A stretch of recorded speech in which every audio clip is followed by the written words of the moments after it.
Hey, what is up? Welcome back. It's another episode of Building Muster Minutes live on stream. We're on episode 44, episode 44, and we're going to continue working on some refactoring we've been doing over the last couple of days. I think the last thing we did was changed how we render the agenda into text using Rails. So we're going to continue working on that today. And we finished the TXT rendering, which means we should be able to go to somewhere where we have an agenda. Not that meeting. There's another meeting somewhere around. This one, maybe? No. One of these have agenda items.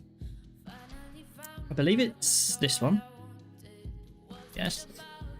And we should be able to go .txt and we get a TXT version of the agenda. Beautiful. Great. Now, we should also be able to do the same with transcription, which we can. But the way that works right now is a little bit... I mean, I'll just show you, right? Like, let's just take a look at what we've got. And so I've jumped over into NeoVim. This is same as what we left off on... We have a session on Friday? Thursday. I was away on Friday. Thursday was our last stream. And so this document on the right-hand side is what we were kind of working on then. And was our notes. But anyway, if I jump to the transcription controller,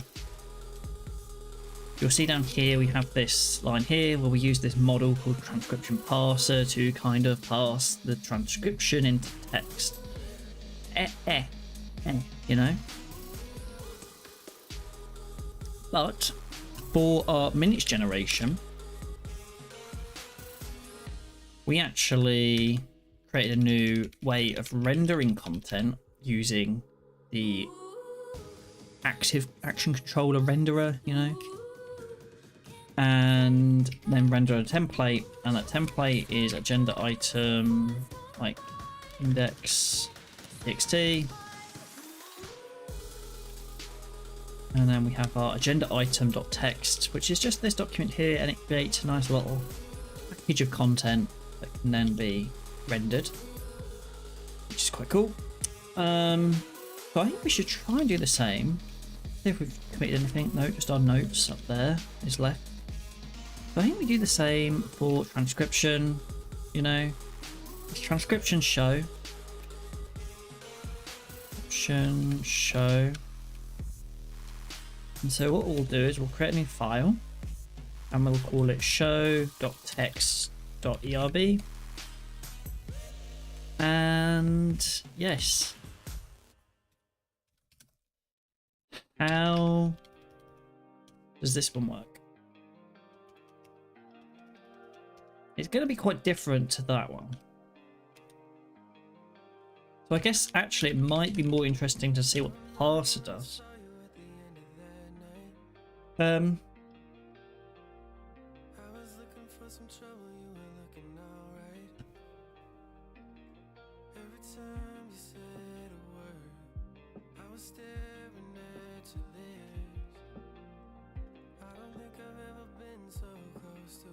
So we grab the transcription data.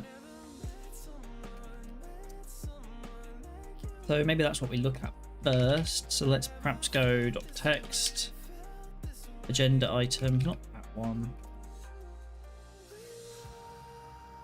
Copy, what's in our harpoon? Let's clear out harpoon.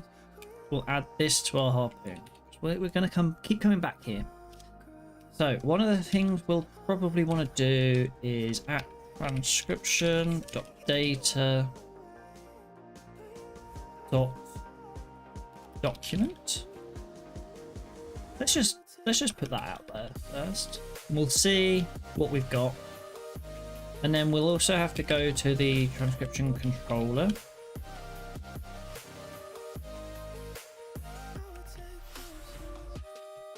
No, I don't think we need that. I think we can... Let's just check the other ones first. Oh, Jason doesn't work.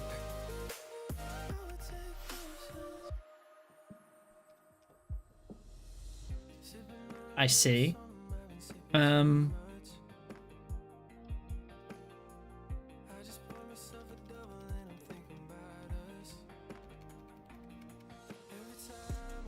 I think we can just get rid of the options here.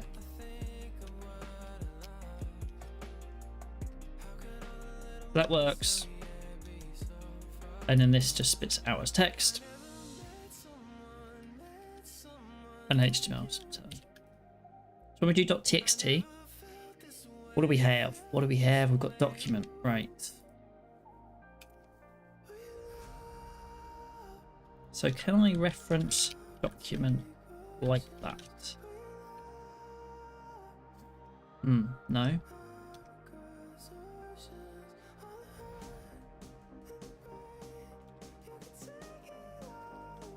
Why? It's interesting that it just spits out document. Okay.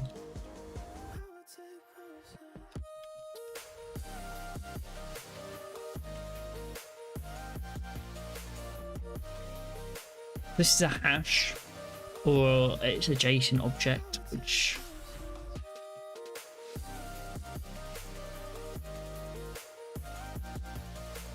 does that mean I need to call .to JSON document on it?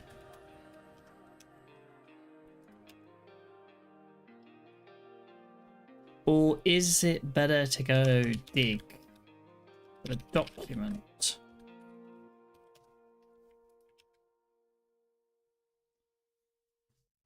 So it's a string at this point. .to JSON or as JSON.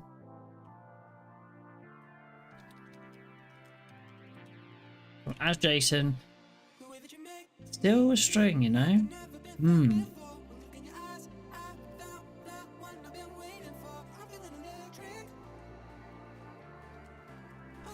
I think because we have to JSON pass the string, and then we can dig.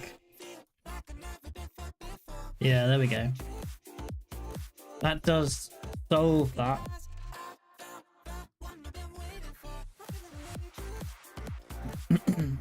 Now,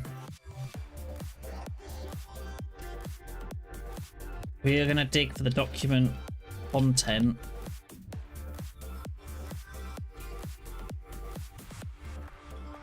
Then we're going to go .each do segment.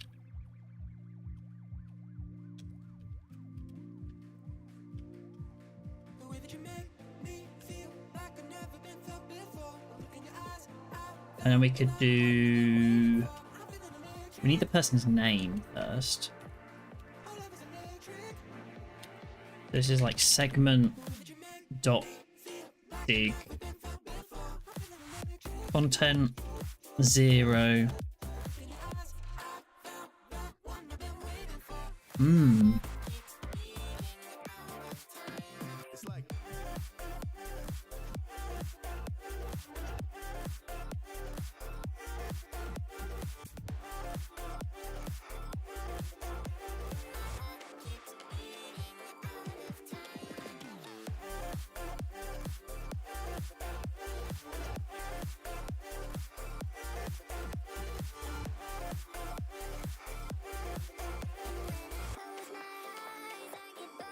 Let's just do this for now. We'll do it kind of like that.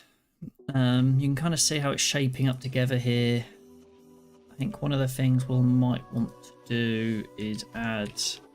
Is it the hash on the end? No.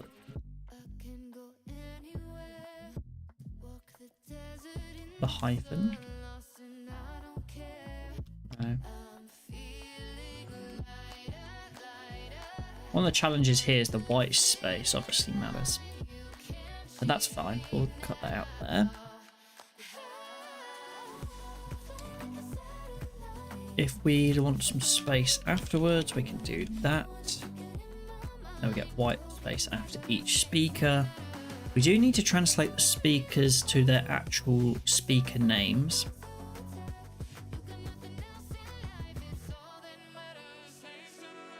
I do feel like this is probably easier if we have some sort of model to reason about the object.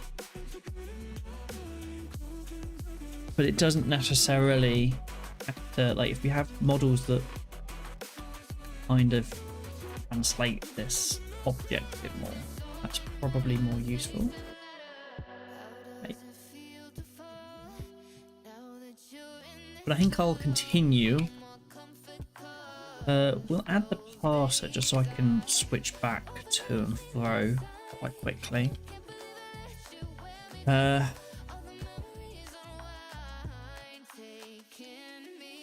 So one of the things they do is, or we did in the past, is we can do speaker equals speaker.new, and then what did we do? It was the ID in the meeting. ID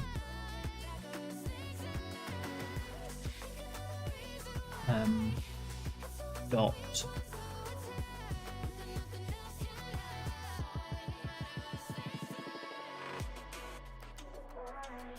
split dot last dot who I, and the meeting is, we don't have access to that meeting.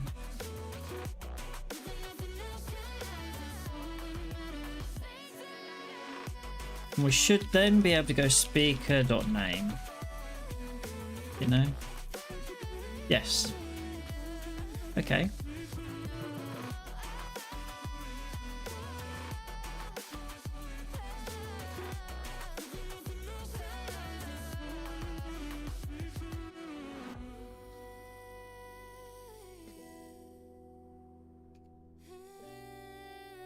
And then it's the timestampify the entry start time.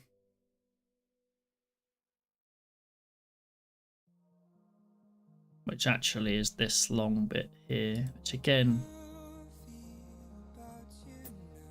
it might be easier if I have some sort of model that parses the JSON.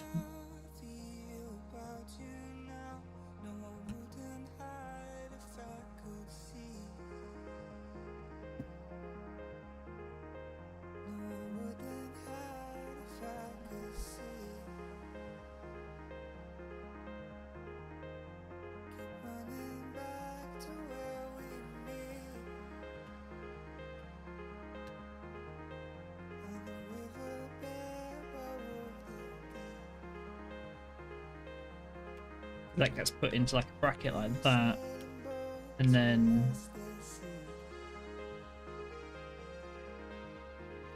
timestampify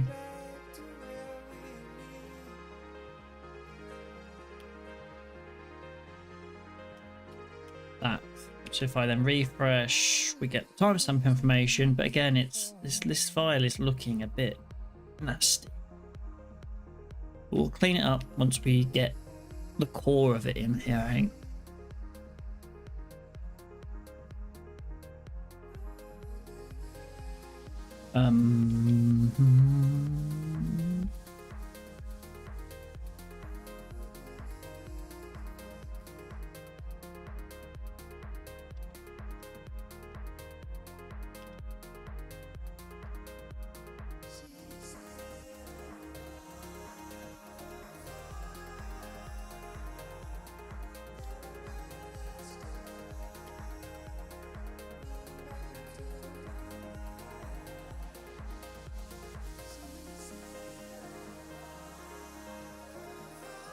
Yanked to the end of the line,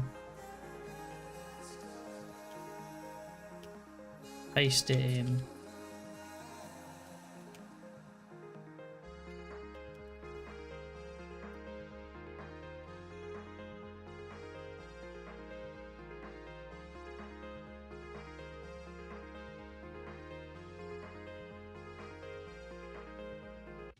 nice, and it's got justified text on it, so it looks a bit weird. I think it's not that there's loads of spaces, it's just that there's justified text for some reason. It's the default styles, I can't control those.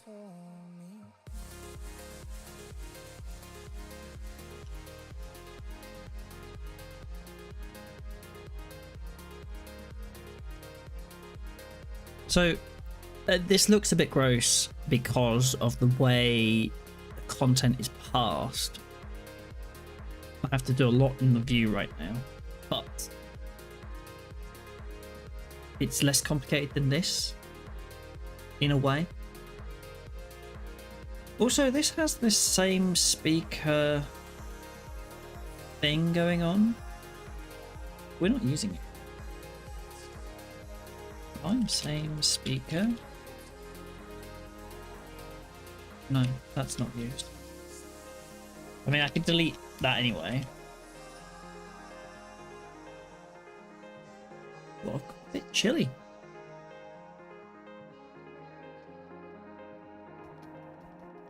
Right.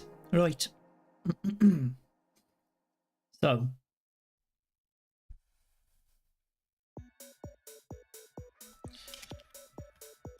Did I have... Again, here I've got this transcription document. And it outputs it as JSON.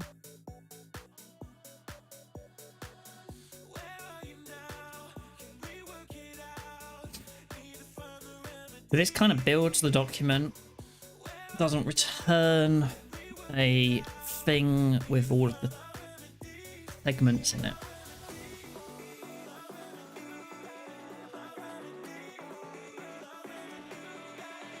It would be nicer to write this something like, instead of doing all of this JSON parse, it would be nicer if we could do transcription.segments.each. It'd be nicer if I didn't have to do that, and if I could just do segment.speaker.name. Then change inside there. Dot to F.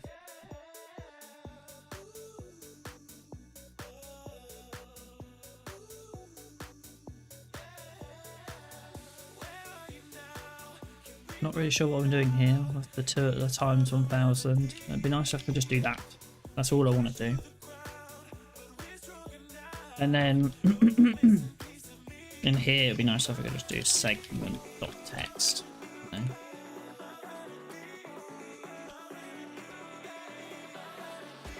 I think that makes sense. I think I can do all of that just with one segment class and then have the transcription segments get generated as part of the model. I think that makes sense. I think that's what we're going to aim to be able to do. That's not going to work.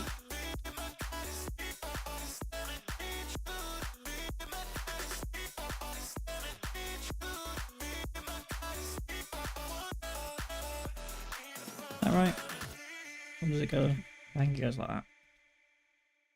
And then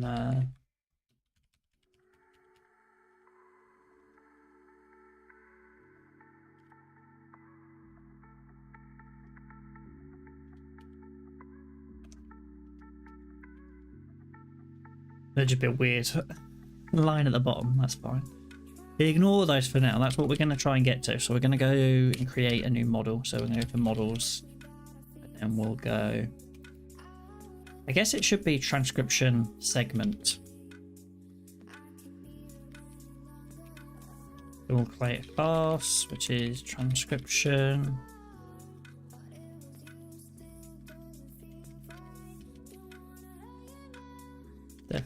Initialize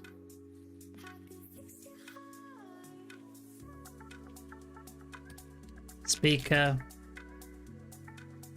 content.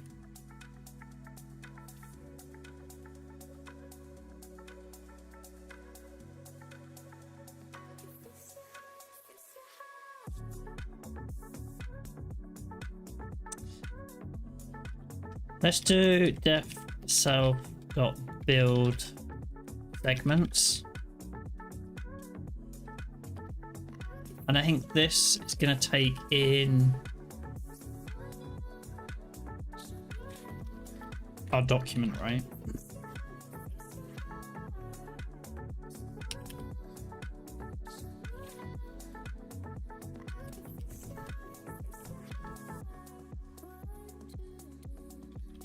Document.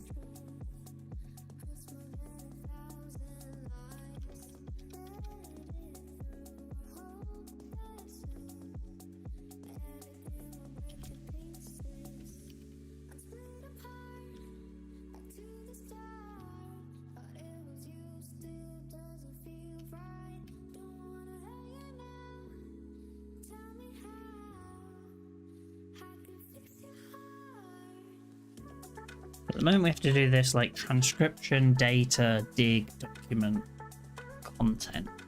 So let's just assume we're getting the document. We're not taking in transcription.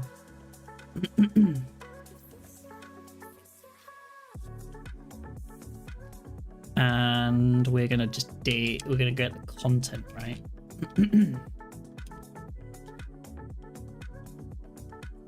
Fetch content.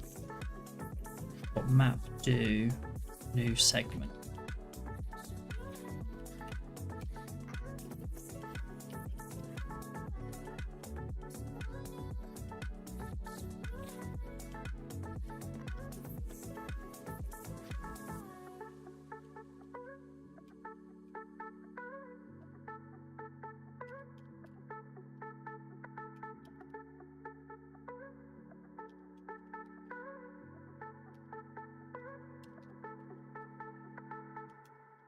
So we'll save that in there as a segment.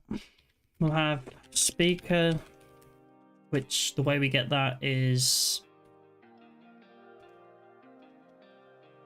kind of in here, right?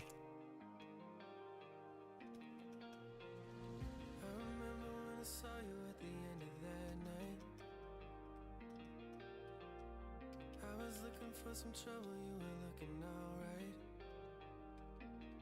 Every time you said a word, I was staring at your lips. I don't think I've ever been so close to a love like this. Here's where it's like, well, it needs the meeting, no, to be able to build the speaker.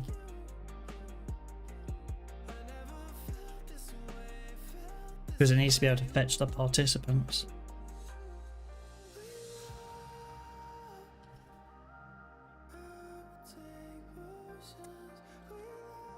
My models will couple up a bit too much, I think. I think for now...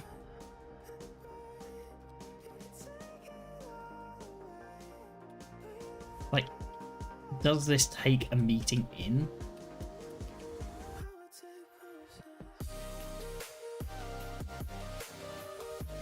I think so.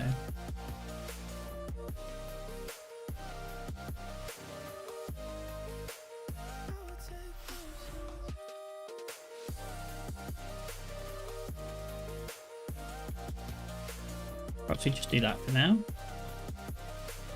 And then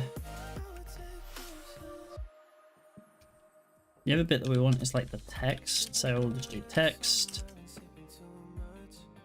The way the text is calculated is that.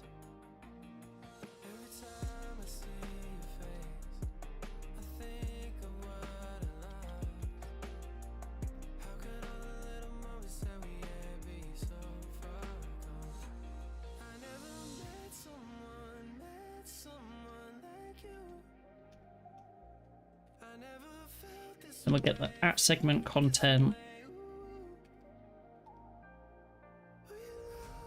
map join with space and strip, and then the other bit that we'll want is the def start, which if I go back to here.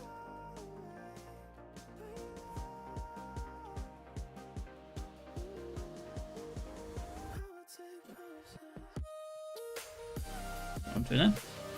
Paste that in.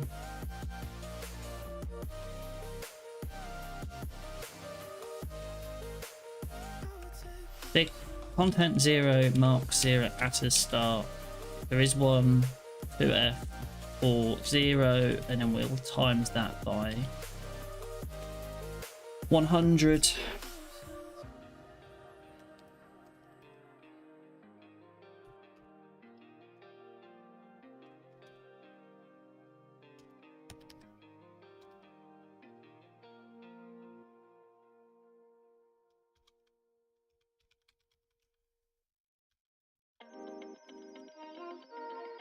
I think this should just be from transcription.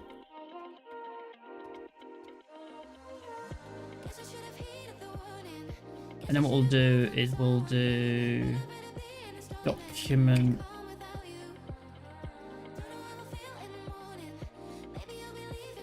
Yeah, I think we'll just do transcription dot data, or even just data equals JSON.parse transcription dot data.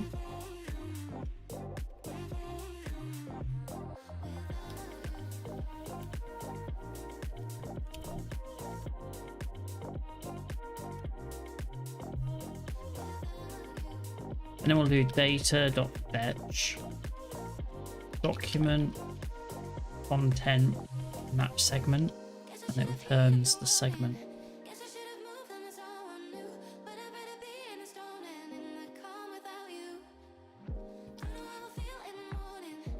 All from transcription. All the segments. Segment.all from transcription.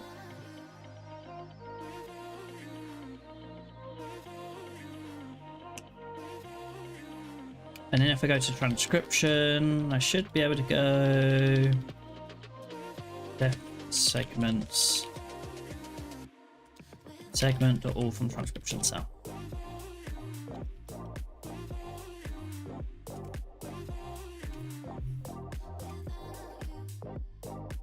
And then, which means we should be able to make this work. And we should be able to delete those. If I refresh, okay, one minor error, you know, we'll that slide. Okay, meeting didn't make it through. Transcription.meeting.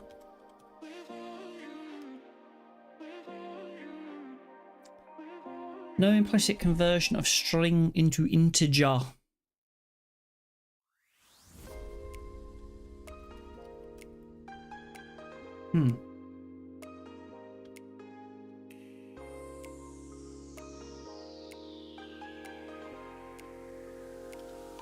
That's meant to be dig. There we go. Something's not quite right with the timing, you know.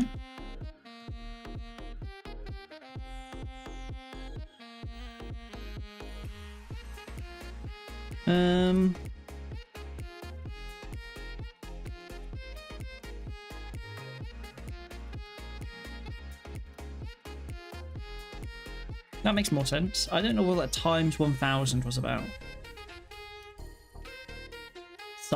Sus. But I'm happier with this than I am with this. This was doing too much. And segment is a concept in our application.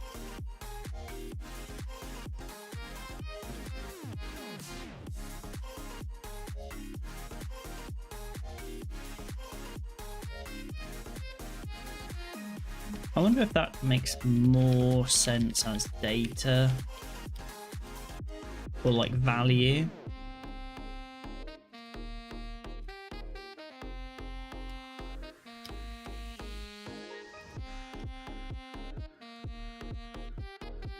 Oh, and then it would also be here as well.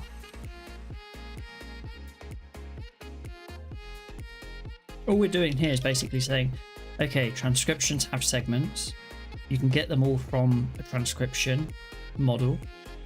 And then when you initialize them, you initialize with them the data. And that gets you the ability to fetch the speaker, the start time, text.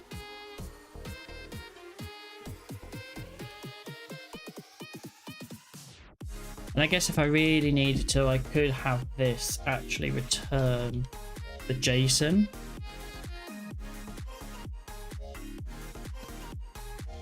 If I needed to, right? Have that as JSON.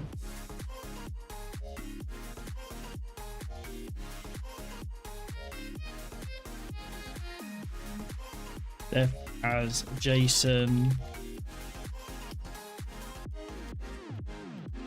It just returns the data.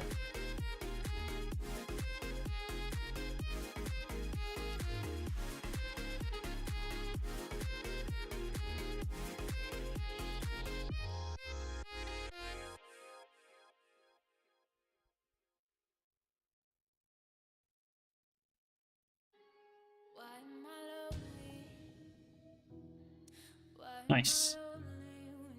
So I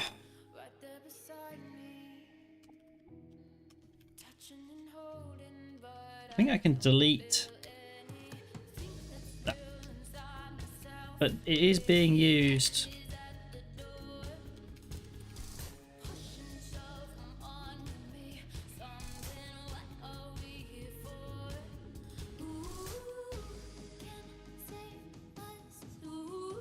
In two places here. So I think I'll do another one which is just like transcription on 10.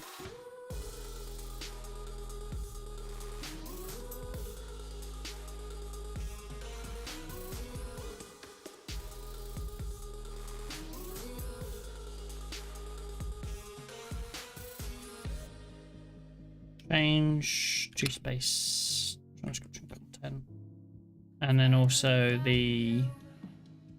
I thought there was another thing in here that was also doing the same. No, there isn't. That's fine. I'll come back through here in a bit. I do think it makes sense to have. Well, I guess if we're only calling this once, that doesn't. Renderer equals transcription controller, renderer new, renderer render, transcription show. What am I searching for? Minutes dot transcription. I mean, it begs the question, what was minutes meeting transcription? Meeting transcription.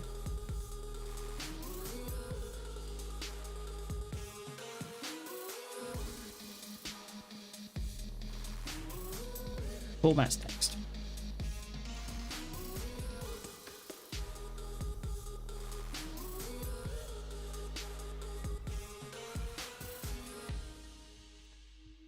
That should do the same job of just rendering that out through text using the transcription controller's renderer. And I might even create a specific renderer or just use the renderer to render this prompt at the top here. I haven't decided on that, you know.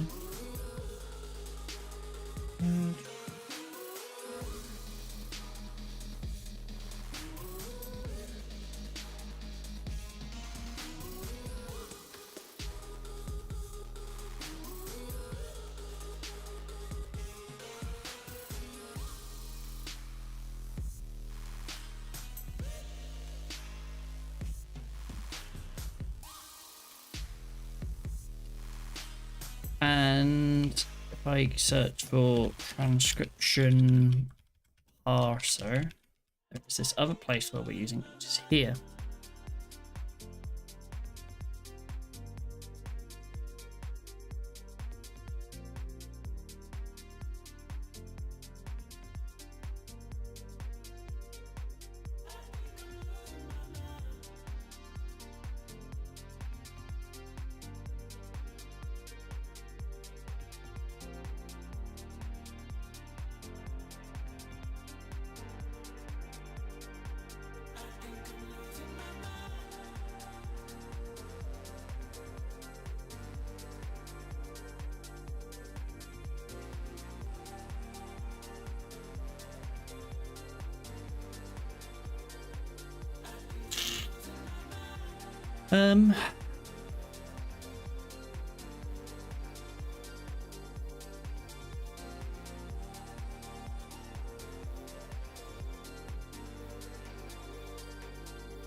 Trying to work out what I want to do here.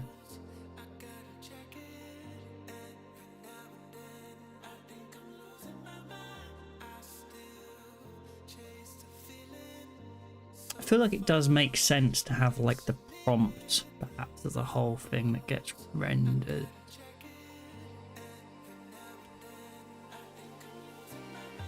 I think for now we'll copy and paste this. I'm not against the occasional copy paste. You know.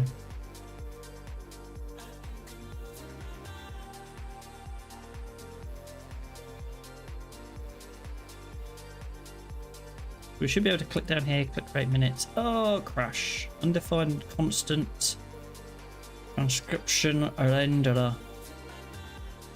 in. Oh, it will be transcriptions, won't it? And that will be the same for the generator.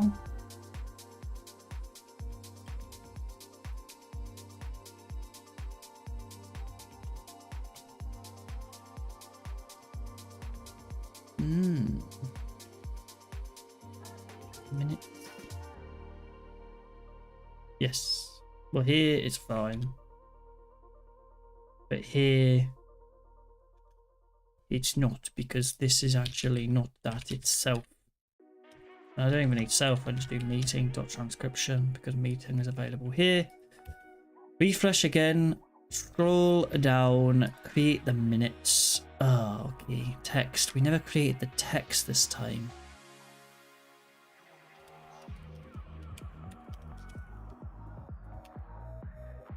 Okay, this is the time it works, right? We got this far, you know. I believe on this one it's going to return it, so it's, you know. Yep, there we go. Takes a moment. I do need to sort out some other bits and bobs in there. Do I not have the speakers listed?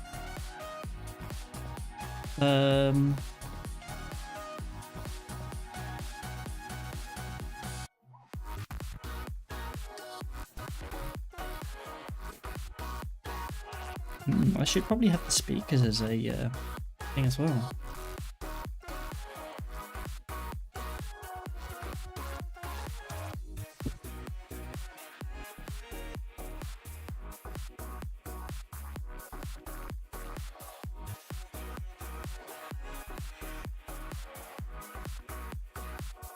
So I'm not entirely loving having to replicate this in a couple of places, but it works, I think, and it's tidier.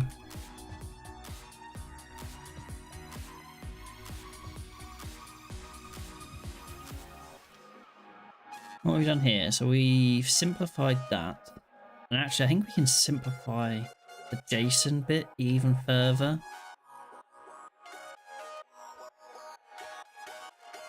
This has added a couple of lines to that generator, to the minutes model. I'm not sure that's the right place for it.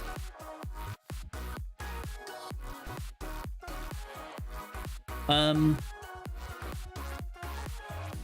actual generator also has a few more lines now. It has to deal with actually rendering it, but I think it makes sense, and I think I'm going to do a bit more refactoring to how minutes get generated anyway, which is going to simplify some of this. Then we have our kind of transcription now has segments. I actually really like how that works.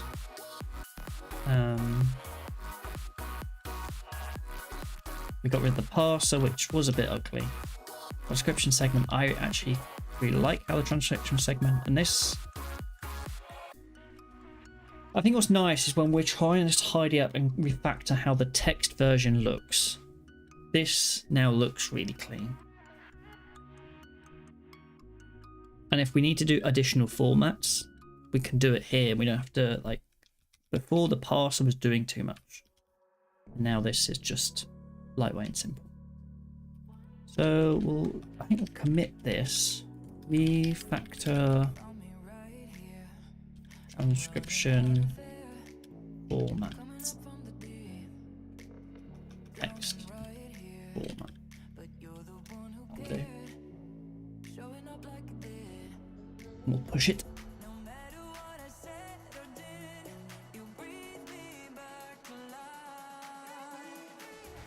think we'll then look at the transcription show.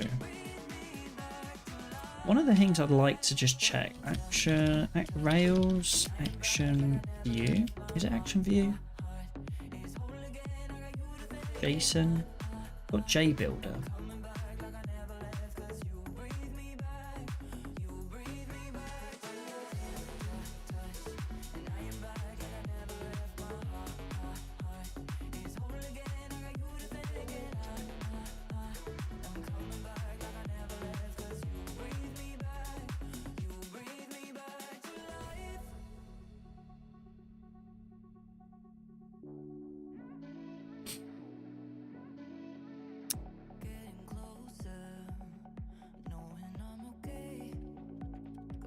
I was just kind of thinking there, like maybe there's something there, but XML.builder, XML markup, JBuilder. I don't know if I want to use JBuilder, so to speak. We can check it.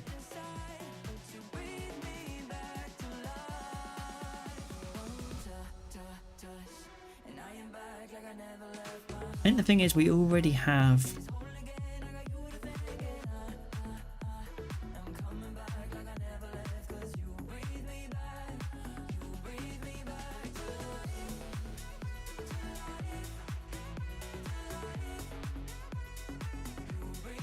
.json.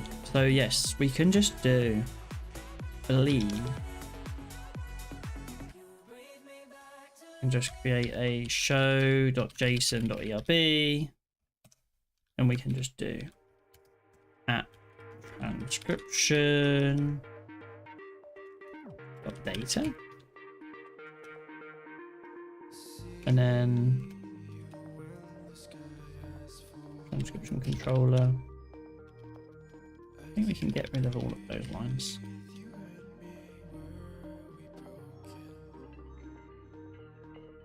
So we'll go here. We have the HTML view, JSON view, which looks a little odd right now, so perhaps I need to do something. Transcription show JSON as to JSON.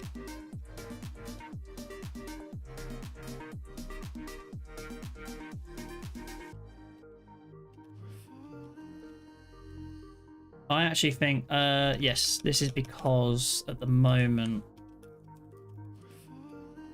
it's a string already.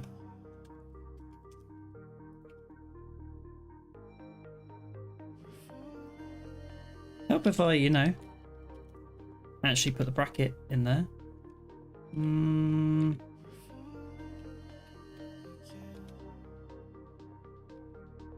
This is interesting.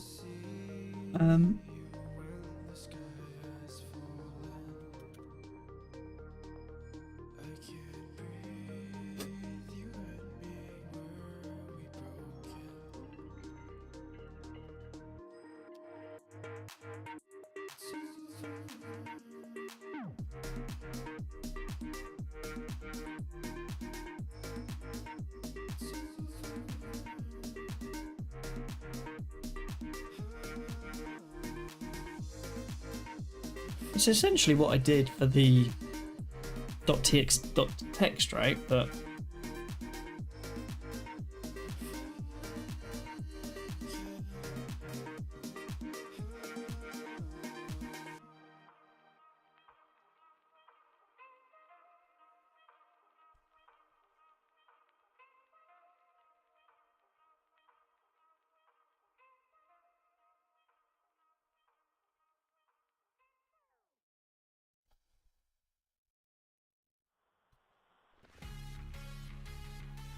so I'll try JBuilder.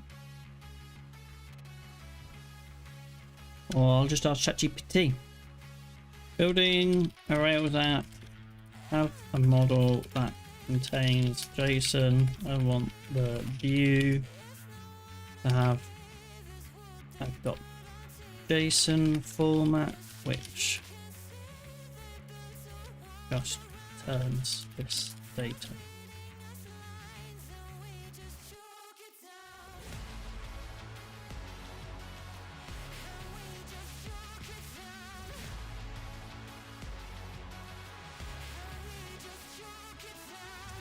We have that, yes, yes, yes, yes, yes.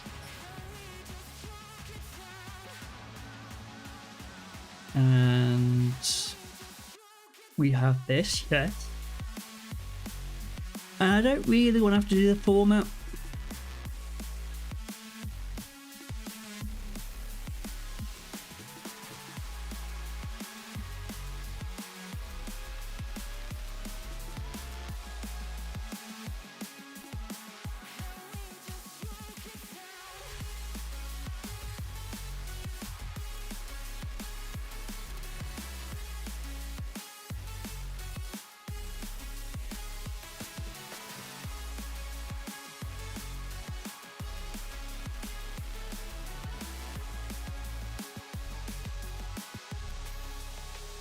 So yeah.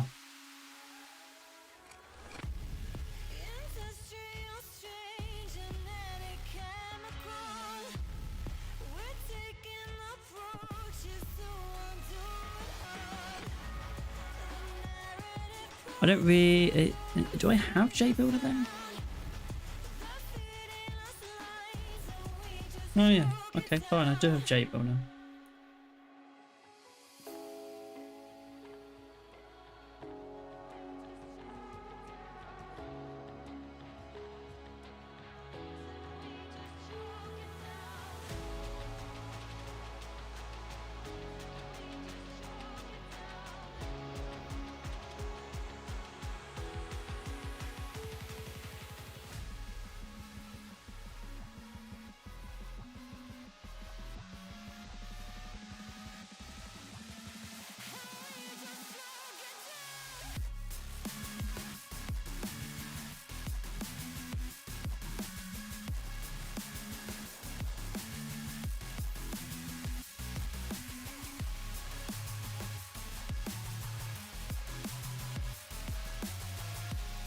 I should have said when using ERB.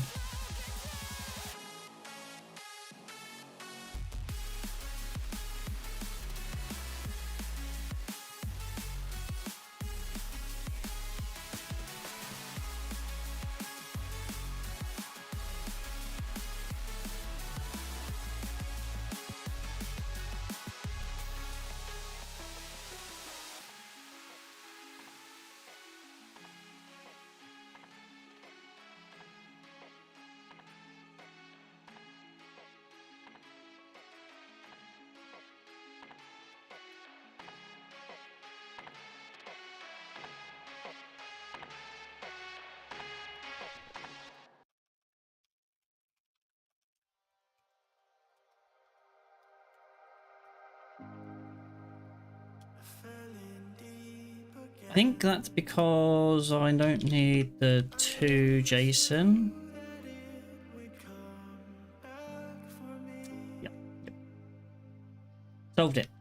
I solved it. I just needed the raw JSON data, and then that sticks that in there, and then that simplifies that even more, and it just means that when I look in show dot for transcriptions, I can see we've got JSON, we've got HTML, we've got text.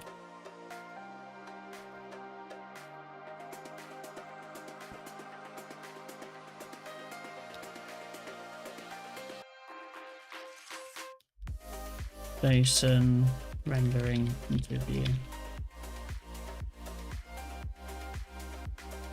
of transcription into view layer. Whatever, you know. We can push that up.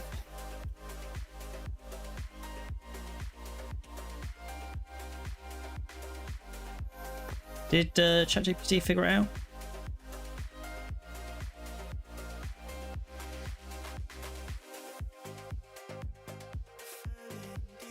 Yeah. Okay. So we managed to kill that. Be interesting to see like VTT, SRT, those sort of formats. Like how I want to kind of test how easy it is to render a different format in the same way that the text dot text is. I like the show. So what formats have we got? We've got VTT, SRT. Maybe we can ask ChatGPT what it thinks is the easier one to do.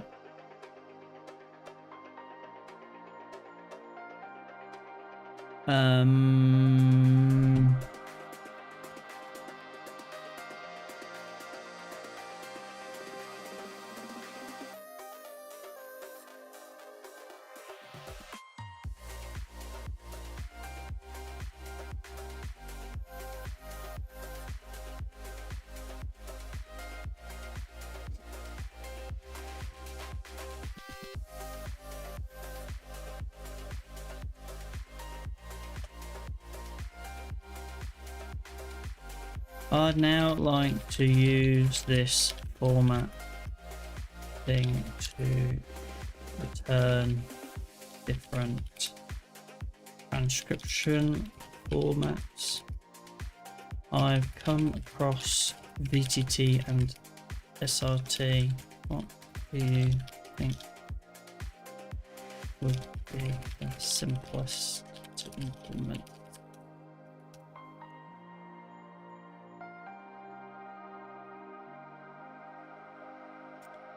Interesting, so WebVTT is just like this.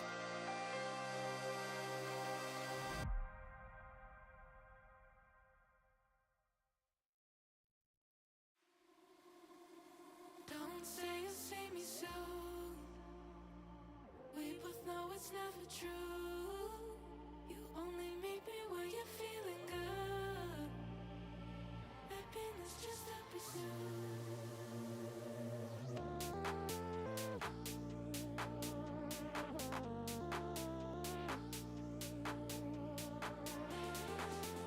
Very similar, you know.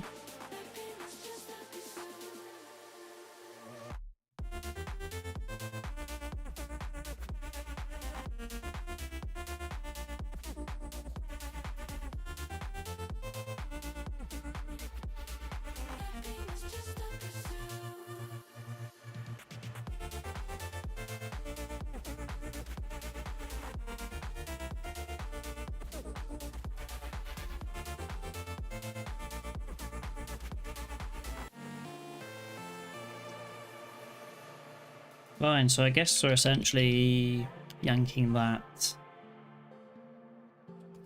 And then I would create like a show.srt.erb.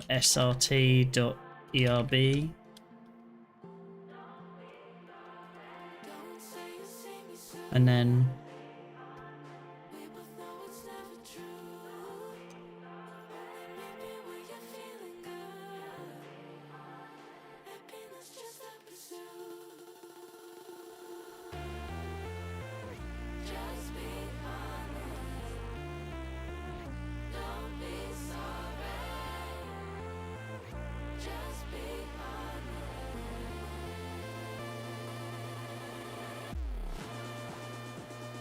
I don't know, is like the 1, 2, 3 an optional, a basic queue identifier. Yeah, so it doesn't even have like the person's name, right? I don't know, I don't really care too much about like whether the format is correct. What I'd like to do is just test that it's easy enough for me to add these in at some point in the future. I don't actually need this ability, but I think it's one of those that would be quite interesting. So I got that, I got that, and then we should now have like SRT.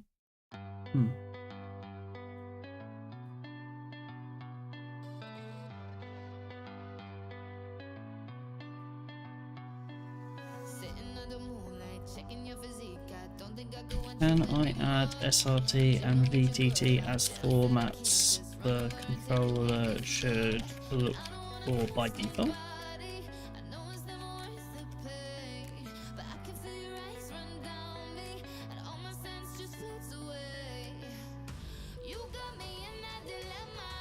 Oh, no, it's the wrong question. I'd rather just create these as show.srt.brb file, show.btt.brb files.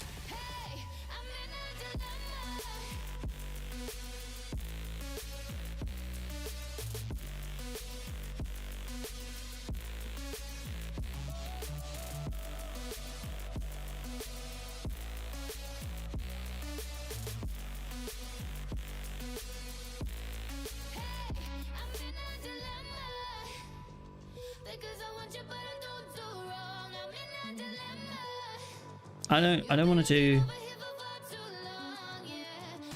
Can I configure Rails to? I guess I respond to makes sense.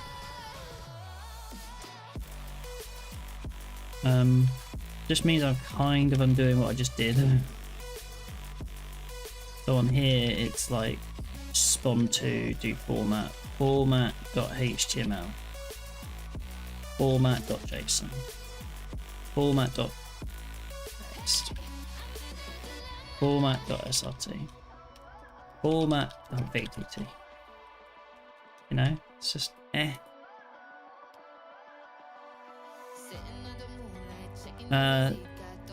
custom MIME type format. So yeah, this is where I needed to.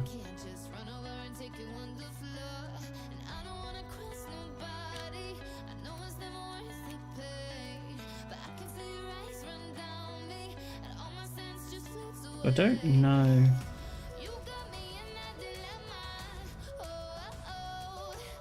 Respond to a custom format. Register it as a MIME type first.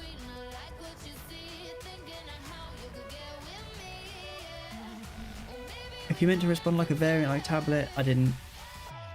So I want to do this. I need to just register the MIME type.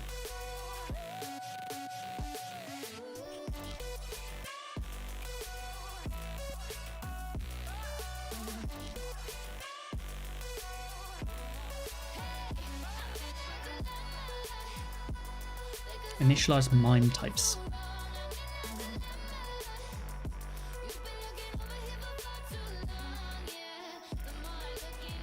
We're going here, we'll create MIME underscore types.rb and we'll just do that. SRT.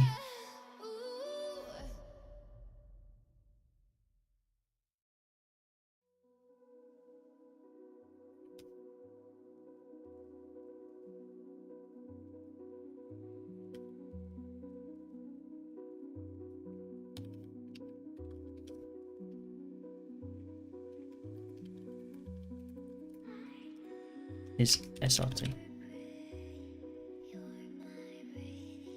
SRT? VTT?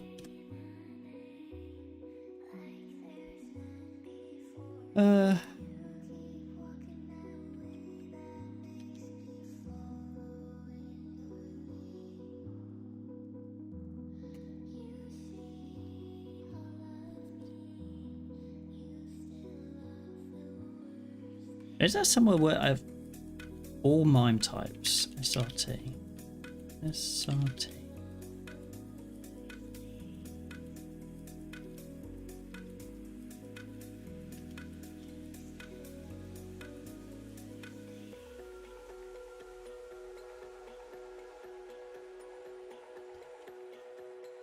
Text/VTT.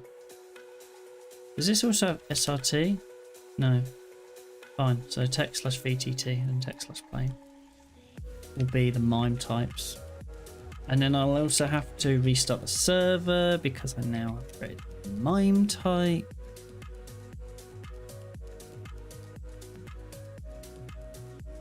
Nice.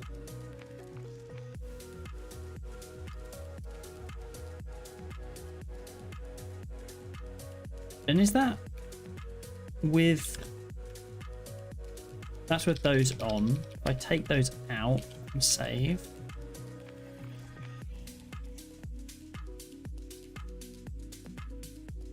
I still don't need that. All I have to do is configure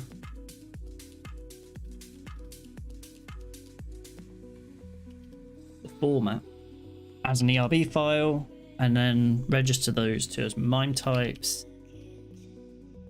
And obviously my segment now has end, so you know when the segment ends.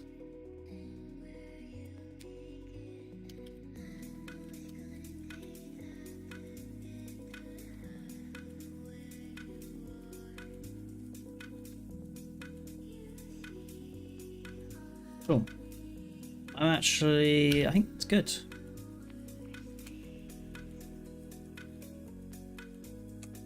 I now know that I can render, different formats. And the default is the HTML, which renders the editor. You can just edit live in the view, but if you want the different formats, you can now download them.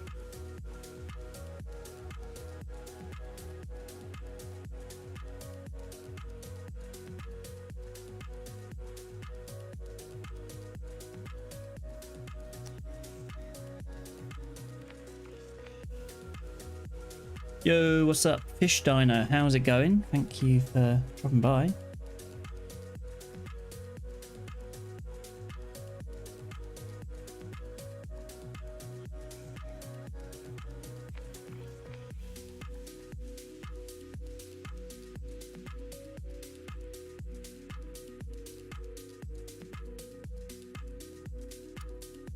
I'll close that. Universal returns that. Export into VTT SRT formats. I've done that. Yeah, everything good. Good.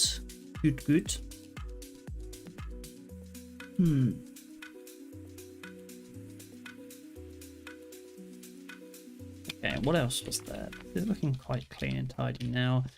The transcription has this like past data.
We are going to have an advert in about 50 seconds.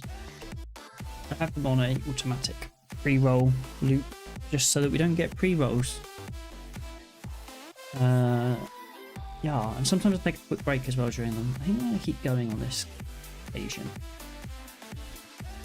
We are currently working on refactoring a bunch of stuff in the Muster Minutes app that I've been working on. And yeah, this is the app that allows you to upload a recording of a meeting, and it will create a transcription for that meeting, which is what we're looking at here. Most of the time we're kind of building this transcription editor out here. This is a rich text editor that you can go in and modify who says what. You can also play back the audio, and as you do, it will highlight the words that are spoken in the audio. Based on the transcription, you can jump around and click on the different points. We can also click over here, and it will kind of skip the audio to different points based on the person who's speaking. And then you can take this and generate meeting minutes based off the back of this transcription. That's what we're currently working on. And we're currently doing some tidy up work to refactor it. But yeah. I'm just going to go through the code base and take a few things I don't really like and repair them, improve them, fix them up. that's what we're up to. And I'm taking a look at a couple of different things in here. I've got all these places where I'm digging through JSON and I really don't like it, and I'm trying to tidy up some of those things and keep them all in one place.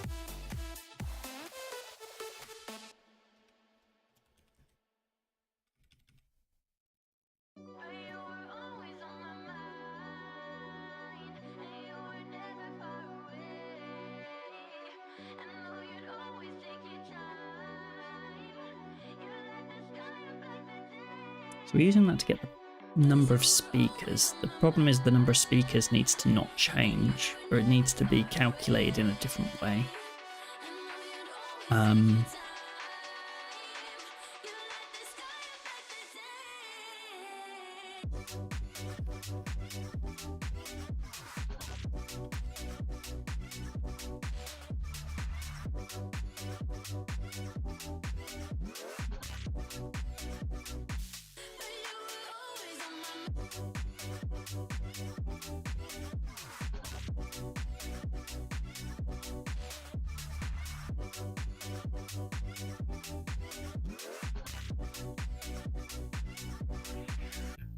I have this speaker.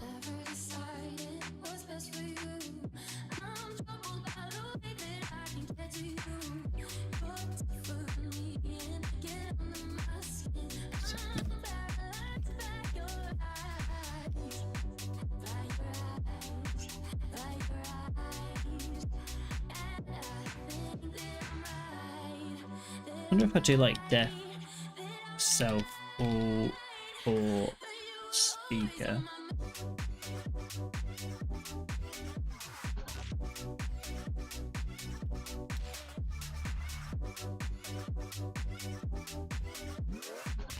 We're kind of doing the select here, right?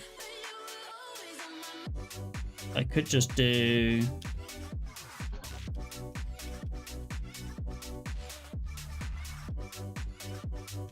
def speaker ID.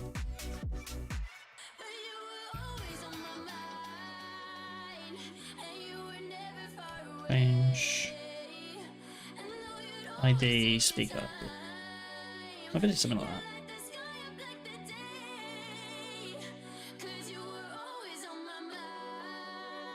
And once I've done that, then I might be able to just go at segments equals transcription segment dot all from transcription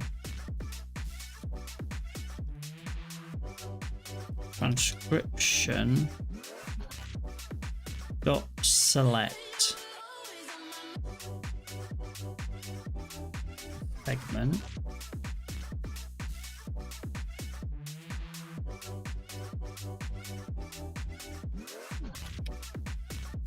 where the segment speaker ID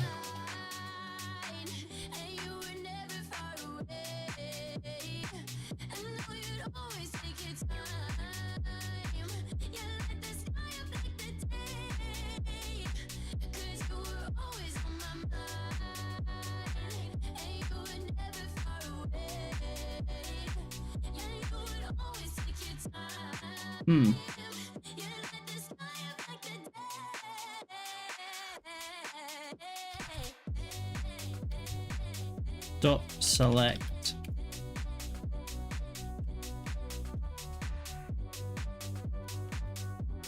delete to the end of the line.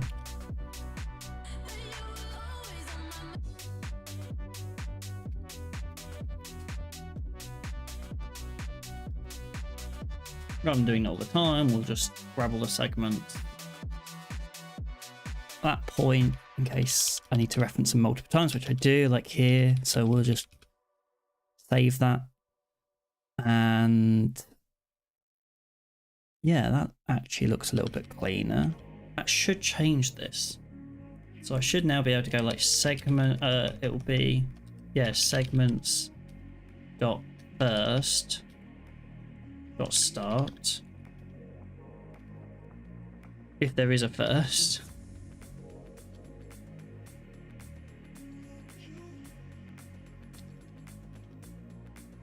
and segments dot last.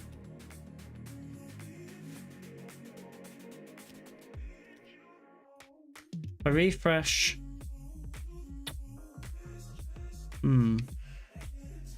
Kind of broken things.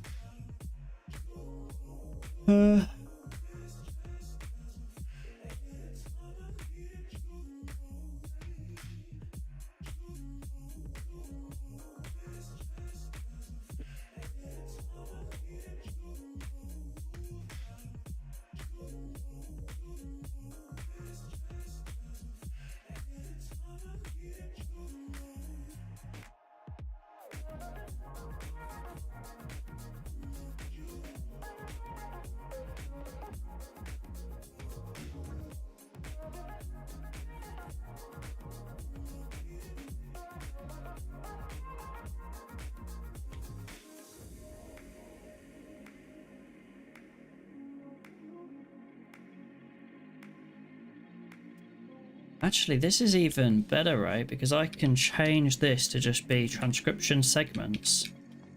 And I'm just selecting the segments. Oh, that's even cleaner. She like that. That's quite nice. Okay. Okay, you know, this is looking nice. I don't know. I've broken something though, because only Chris now has anything. Like these are all silent. Don't know what that's about. Speaker. How do I know that they're a silent speaker? It's because they don't have any segment.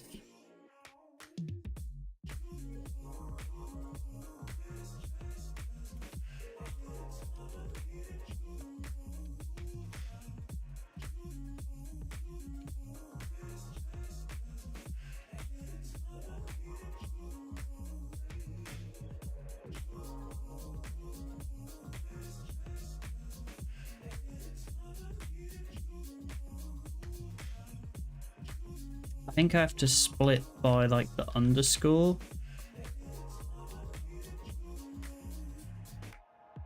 Yeah.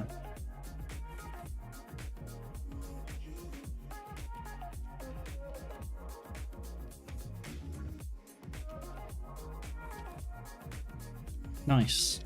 Nice. Nice, nice, nice, nice, nice.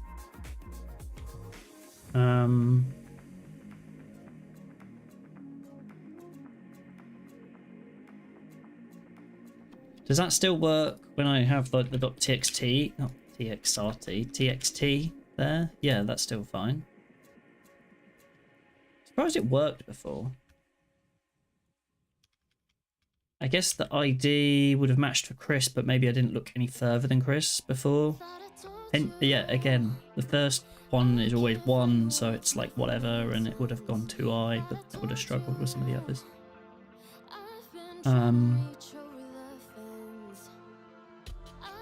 Perhaps, you know.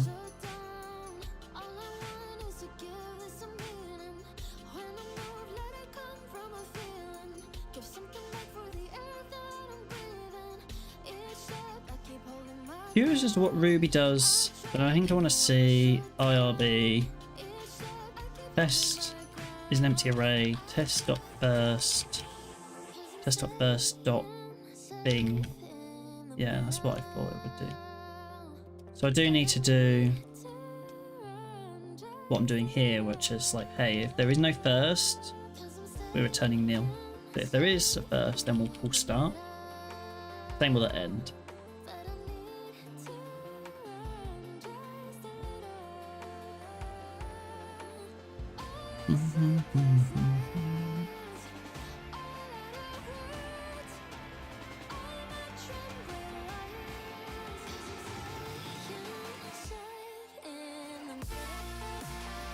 Okay, transcription. What was the other place that pulls the past data? The number of speakers. This is the only other place that calls the past data. And this needs changing anyway.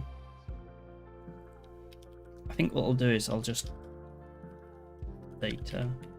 fetch. Speak account.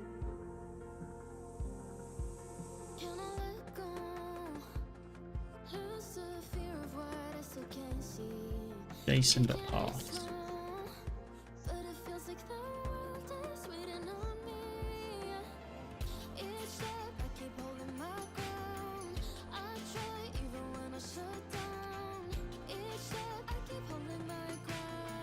Okay.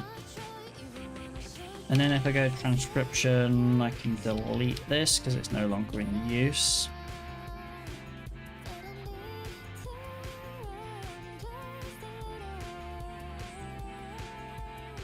I'm gonna rename this to recover. Let's not do that right yet. Let's just commit what we've got.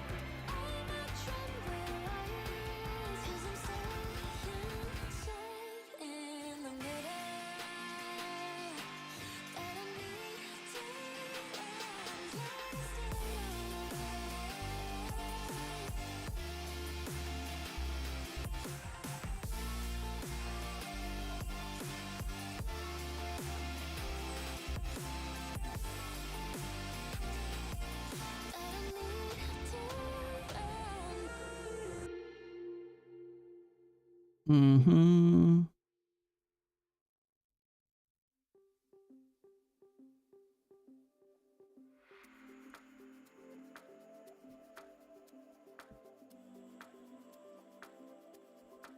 Nice. And then we'll go... This feels dirty, but I guess the goal here was really to get rid of the past data, which we've done. I just don't particularly like what we're doing with the speak account, but I'm pretty sure we've got a bug that we need to look into, and I'm going to end up refactoring that then. But this looks tidier, you know, and this looks way tidier. You can really easily see what's going on with those now. And that's a nice little refactoring touch as well.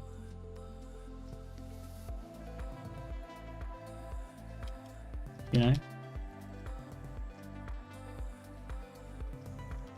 might just move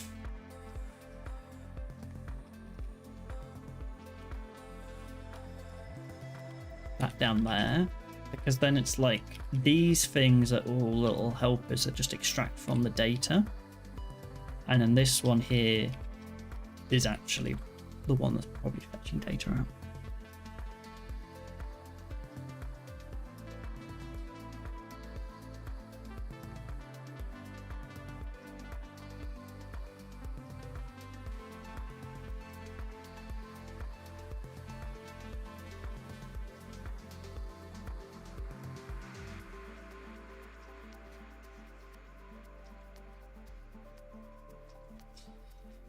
Nice.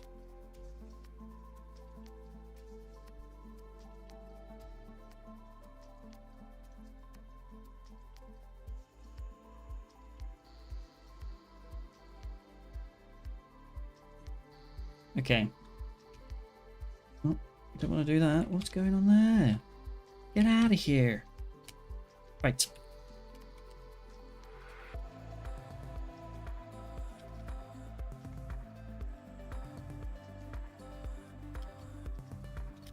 Fire. Remove past data from transcription. You know.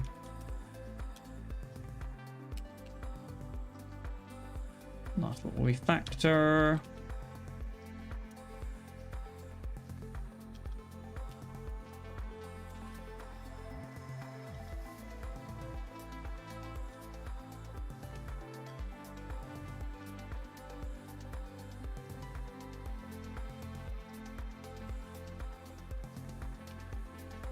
Okay. So we've got segment, which I quite like. We've got document. I don't know about document.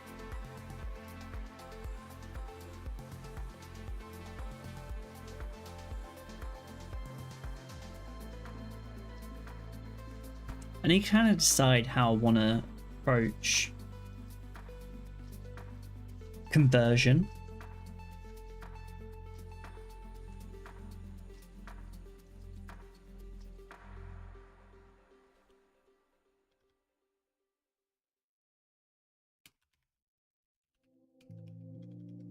And generator as well, I'm like,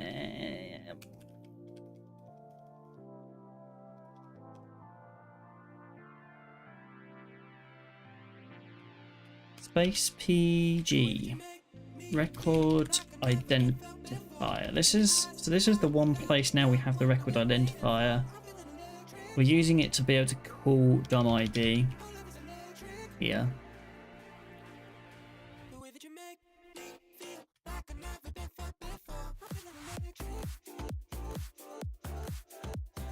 If I close some of these, we'll open up ChatGPT again. I'm not sure about including record identifier here. Feels a bit like code smell. How should I approach the broadcast chunk method? It currently depends on DOM ID.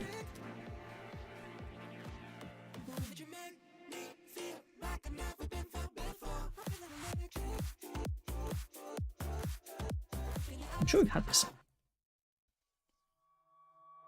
I wake up early, I sleep alone.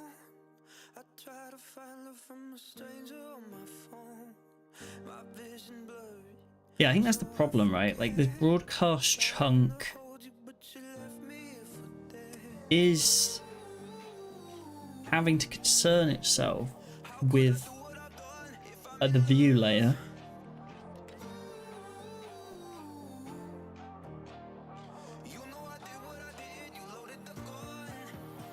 I'm not a fan of calling everything a service, you know? Like, it's not...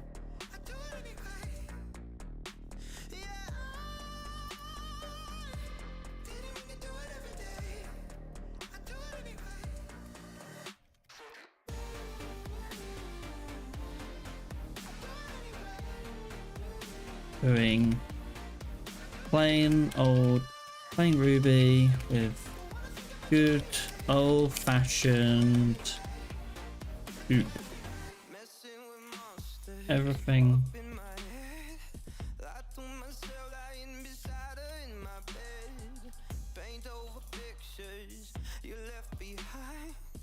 you know, I'm trying to avoid having things like services. I just don't feel like they're necessary. I think there's a difference between like paradigm and pattern, you know, and sometimes there is the command pattern, which kind of closely mirrors what a service does, and I think that makes sense. But then there is the service paradigm, which is like the way that you write your code with services, and not sure about that. As a concern,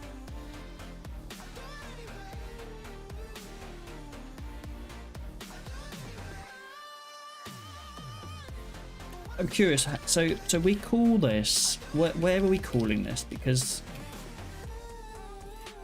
the only place this is called is here, as part of our minutes generation.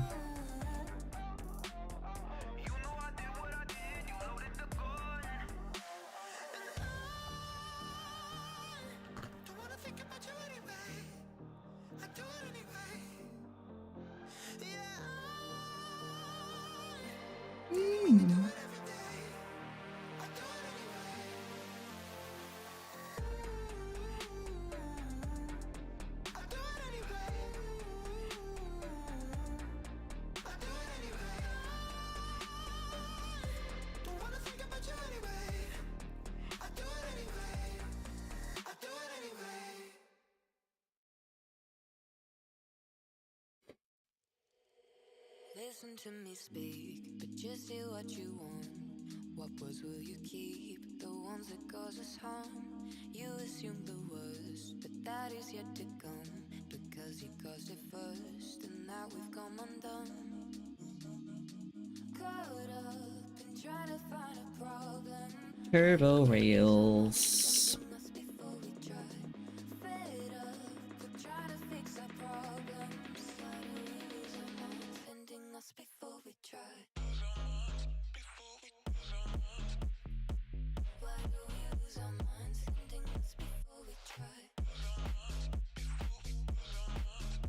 So there's a broadcastable concern, and it adds things like broadcasts to and stuff like that.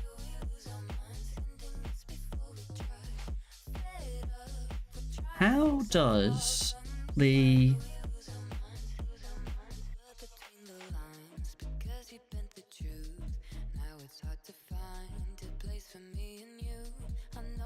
I guess I'm curious. I want to know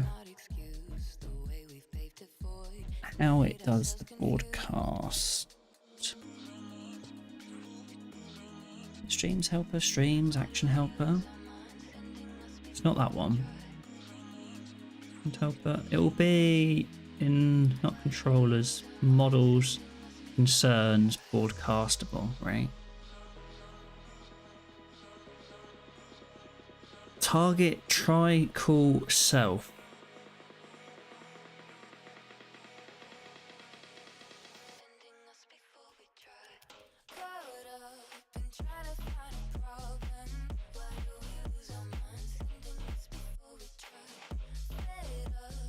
Broadcast target default model name dot plural.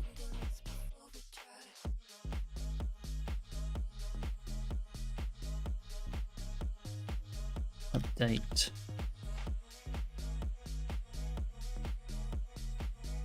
Target self. Do I even need the DOM ID? I guess is probably the question here.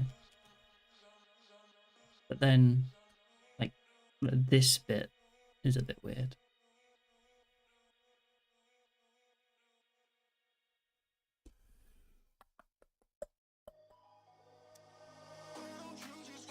What are we doing here? Like, what? How does... So this is minutes content. But that's on the minutes show page. Of which there is this DOM ID minutes. Do we have just DOM ID? Like, do I need the content off? Like, why are we doing the content off? Why not just stream from minutes? And...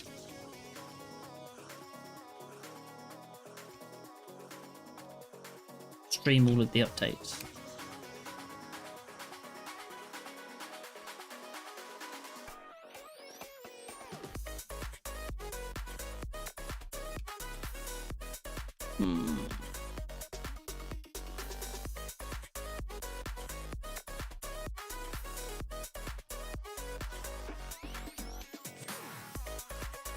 That renders the minutes.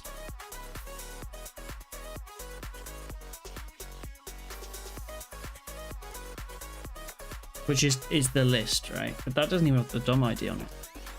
And so eventually you get to show minutes, which is this.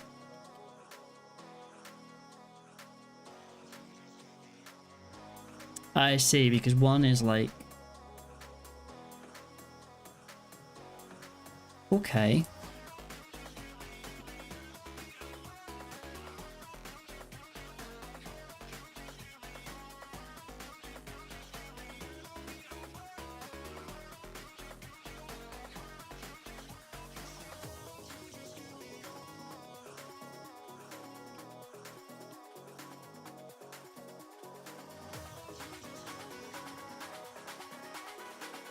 Trying to work out as well, like what the deal is with the target.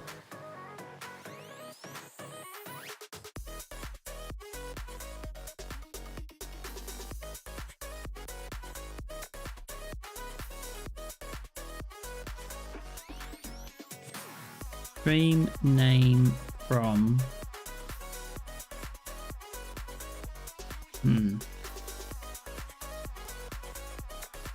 Go back. Target self, right? Let's do broadcast replace to. You know, broadcast replace to.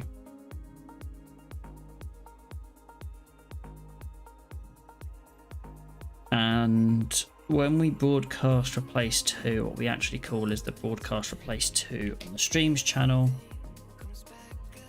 which is up here, which includes all of the stream name class methods and extends broadcast and the stream name. That includes that. Don't really care about that. That's the stream name for the action cable channel, I think. Then we have this. That broadcast action 2. And also ops gets passed down as ops, like it gets extrapolated out. So then down here, we're in here. This now has target, which then gets passed to the turbo stream action tag, which is in this file.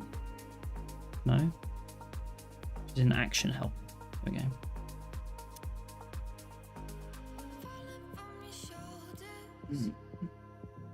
If target equals that, otherwise if targets equals that, okay, so then what is convert to turbo stream DOM ID? If it's an array, if any of them have value respond to key hash,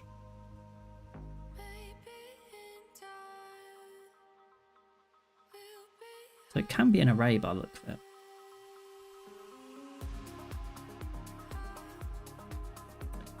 But could they be an array because of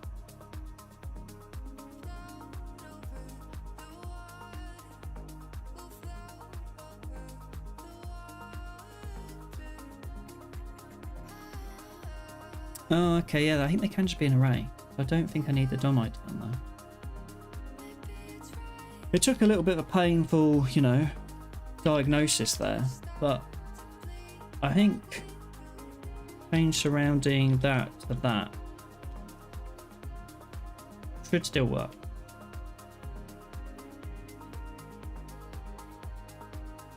Go all the way to the bottom, create minutes. Takes a few seconds for it to start the process, so it's always a bit, is it working, is it not, is it working, is it not, you know? And then I'm like, well, is it working? It says it's in progress. So then I switch back and oh, it is working, you know? So I do need to add some sort of spinner or something. Cool. I don't need that anymore. This is still a bit debatable in terms of what it's doing.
I almost wonder whether I should be doing the broadcasting in here as part of the generator.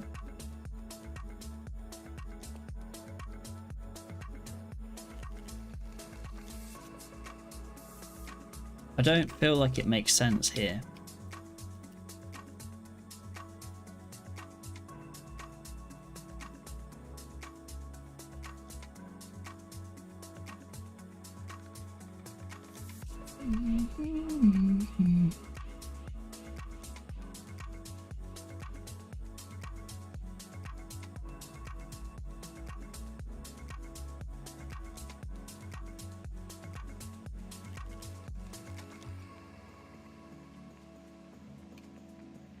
might ask ChatGPT for a quick code review.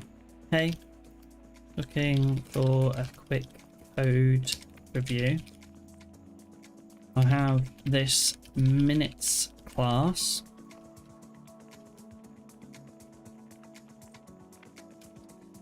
And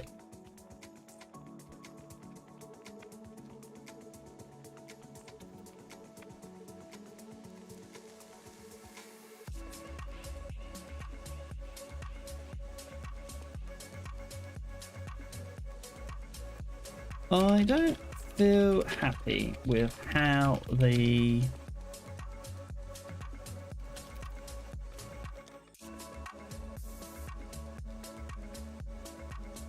minutes class has the method broadcast chunk.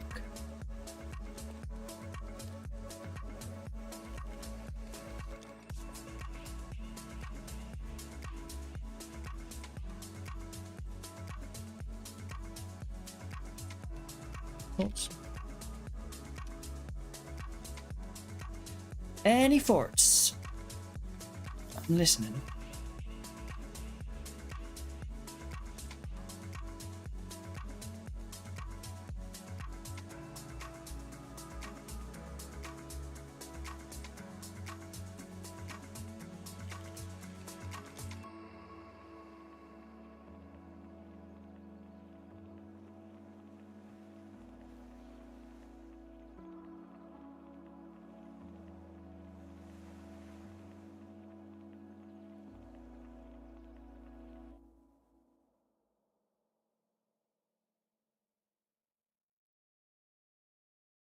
A concern might make sense, you know.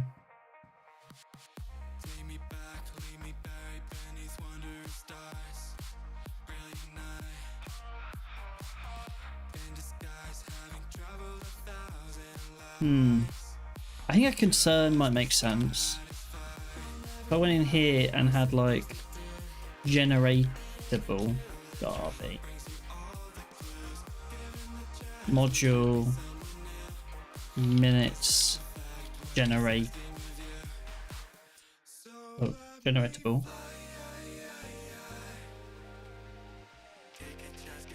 you know.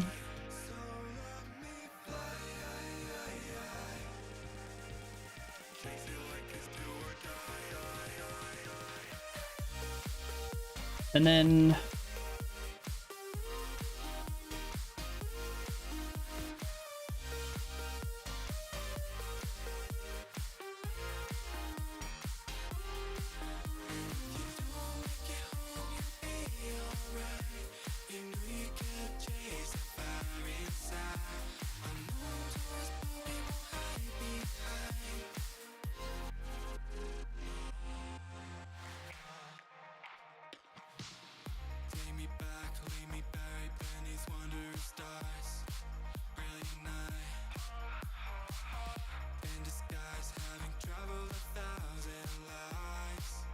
let's take that generatable.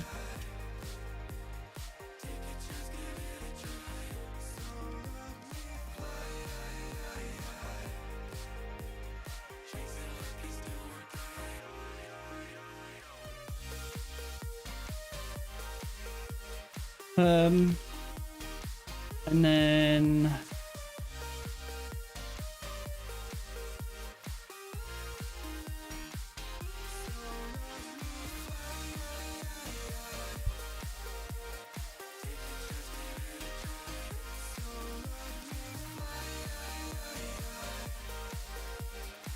because the idea here is I can go up here and go include generatable. You know, and everything should still mostly work in the same old way.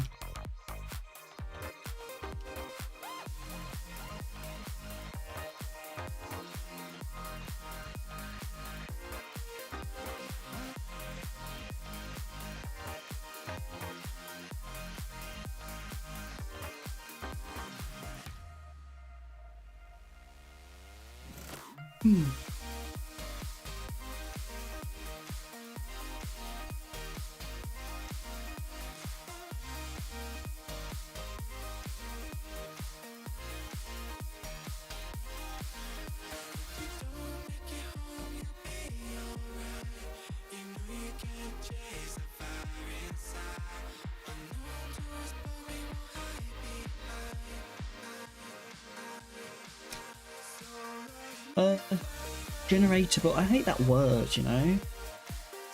Is there a better word? GPTable?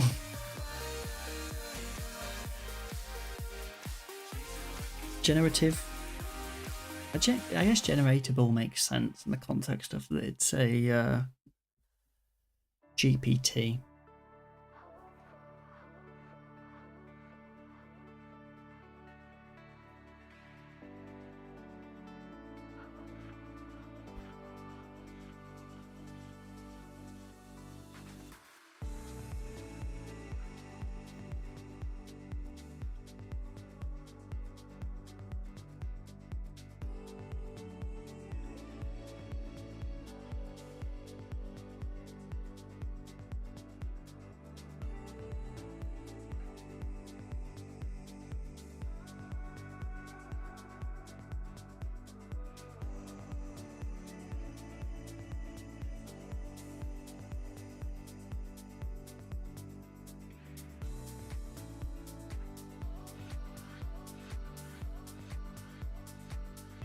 I'm starting to think that the minute should have a prompt. Or the generator should have a prompt.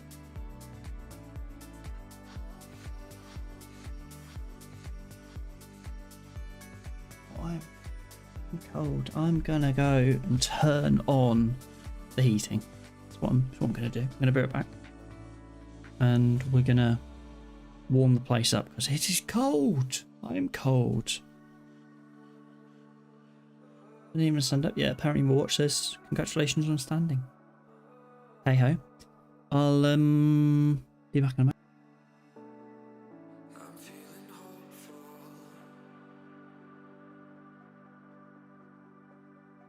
Hopeful that we'll get it right.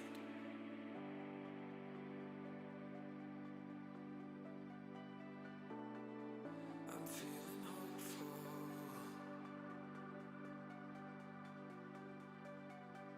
Looking at the northern lights.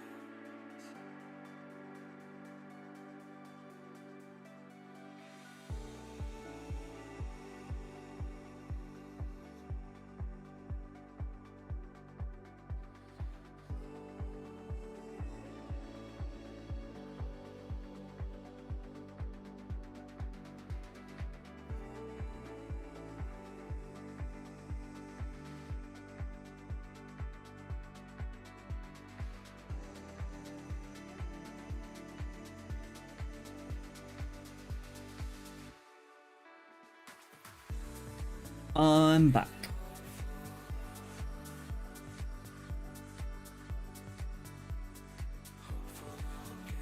I feel like there's a delay that's been added to my video feed.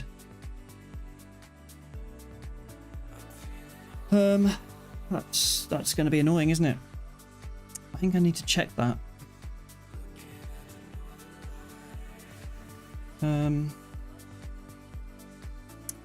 Yes, one moment, I will be right back. Yes, one moment, I will be right back.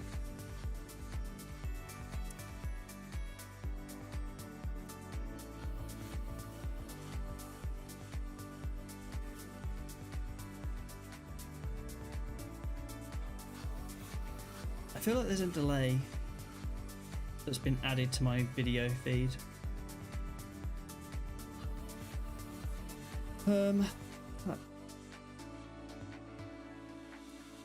Nope. It all looks okay. It looks fine. Apparently.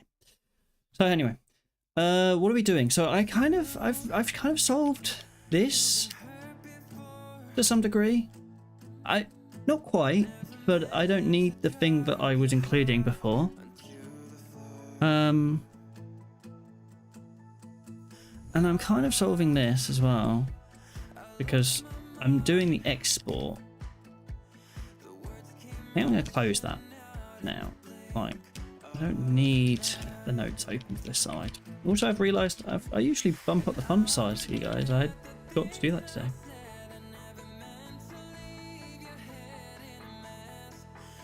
So,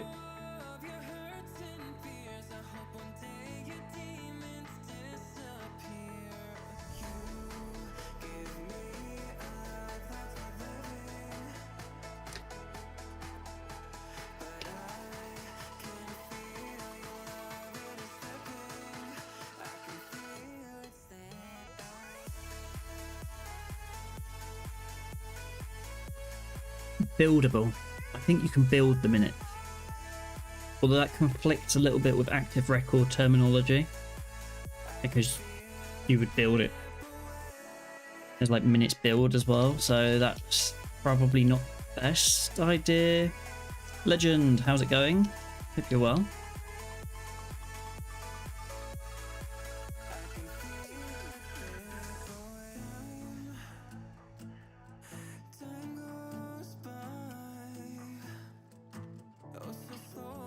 I think your cam is out. I thought it was, you know. I switched to my BRB scene, and then I think it went out of sync then, and I don't really know what I can do about it. Maybe I don't know where the problem is. Is it the camera, or is it cam link, or is it OBS?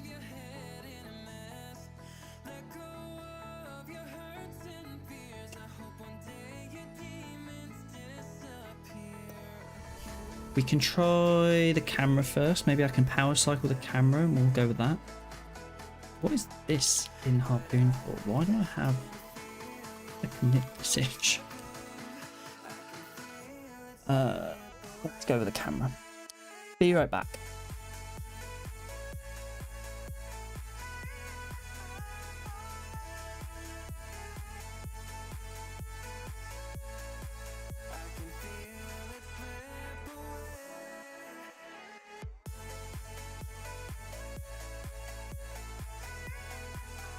That feels worse. I think. Yep. Worse. Let's now try and unplug. Now, if I unplug, is it going to cause a problem with OBS? Ugh.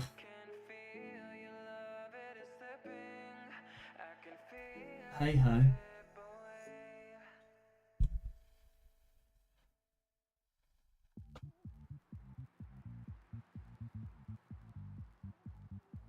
How's OBS looking?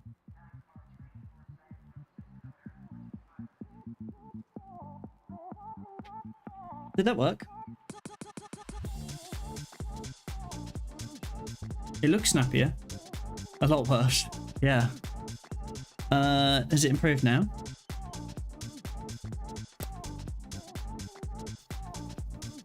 It looks better on my side. Cool, thank you. Yeah, I went to the B screen and I think something, I need to look up my OBS setup. Maybe there's something weird where OBS tries to open up the cam link multiple times or something and causes a delay, perhaps.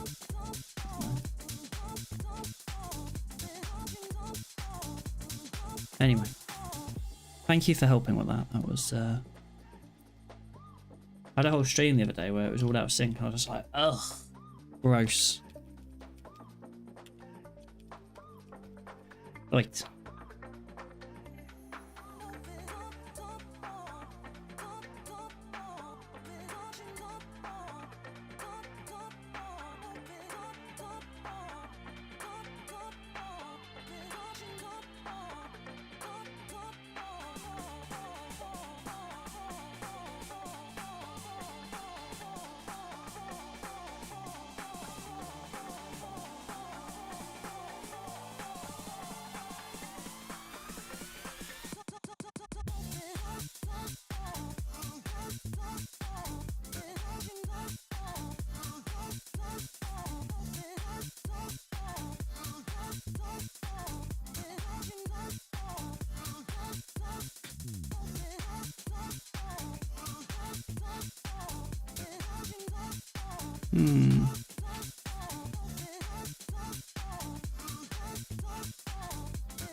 I'm just trying to figure out what I want to do with the kind of modeling here with the data structure and not so much the data structure but the classes I have. I currently have minutes, I have generator. So this is my minutes model. It has a generatable concern which includes the fact that it generates the minutes after you create the minutes. And yeah, there's also the minutes job, generate minutes job, which is called the generator.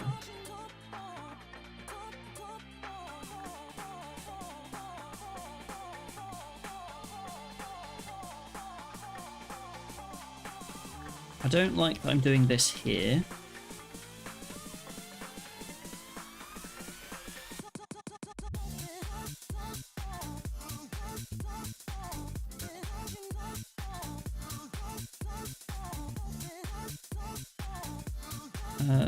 As long as I don't call, I can call the generator with the minute and then ask it whether I can ask questions of the generator.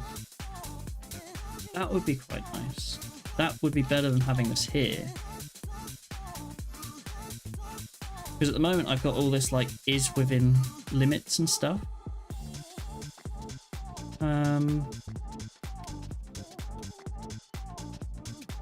Generatable.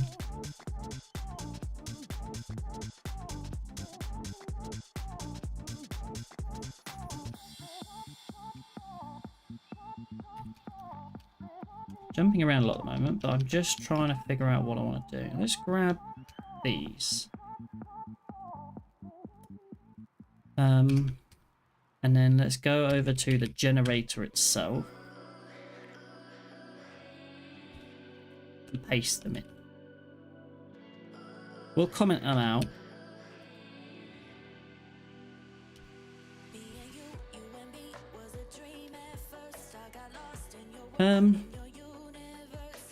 I'm thinking we make some sort of like death ballad question mark. Generatable. Generator.generatable. Runnable. Callable.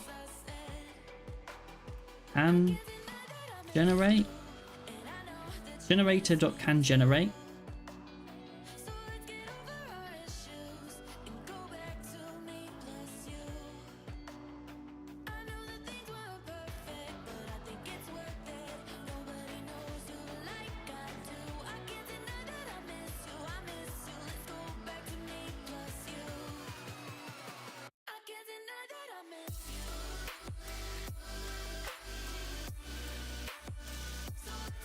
Don't know how to deal with the error part though. Def transcript within limits.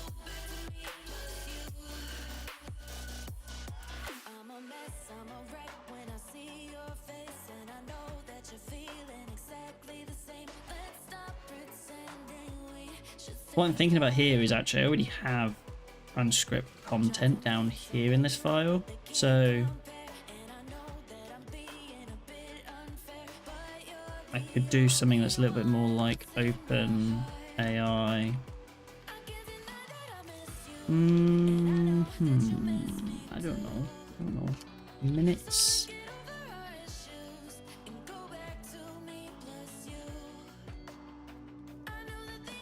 Am I using this anywhere else? Token estimate. No, the only here.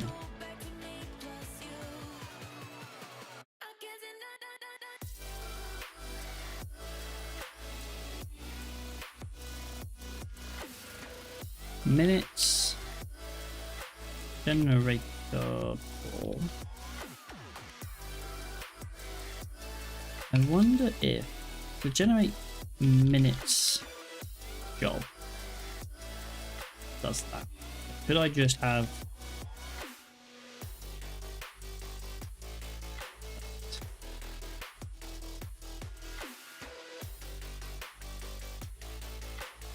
so that then gives me the generator.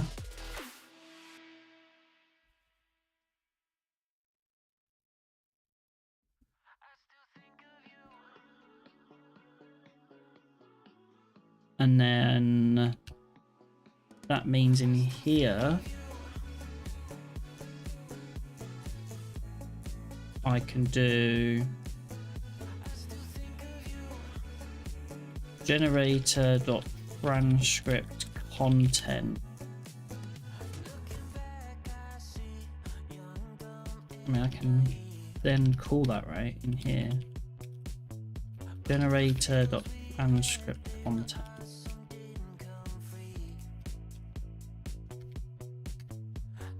But at the moment, these are private. I guess they're not private anymore.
It tidies it up a little bit.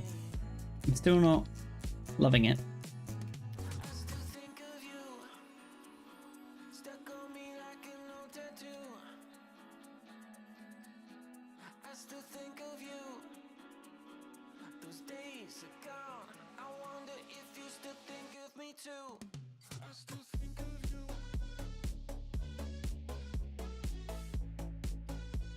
This could do a better name.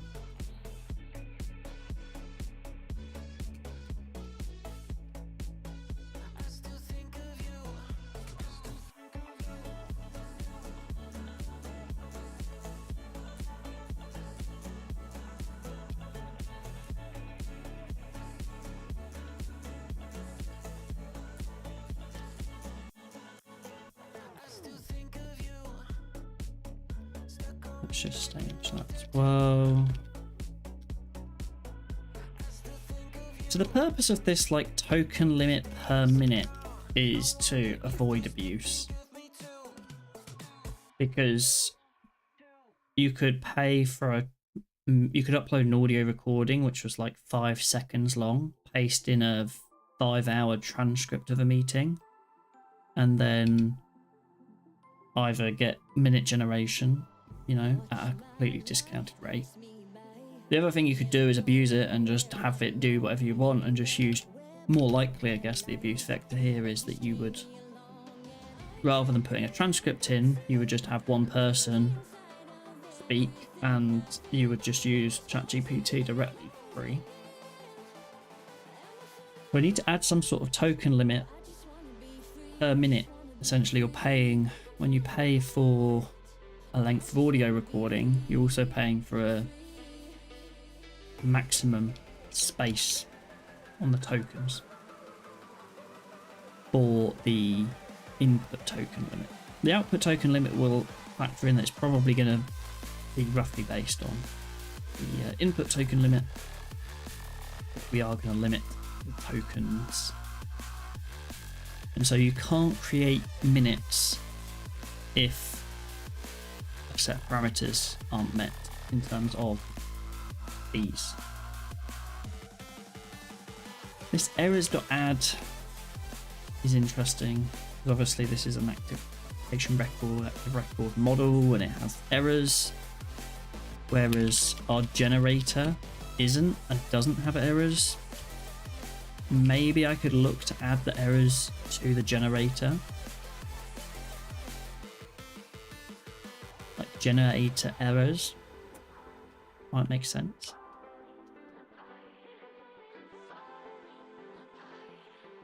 One of the things I'd also think might be nice to do is just tidy up how the prompt is generated, because then we could actually calculate the token count for the whole prompt. At the moment we're only doing it for the transcription.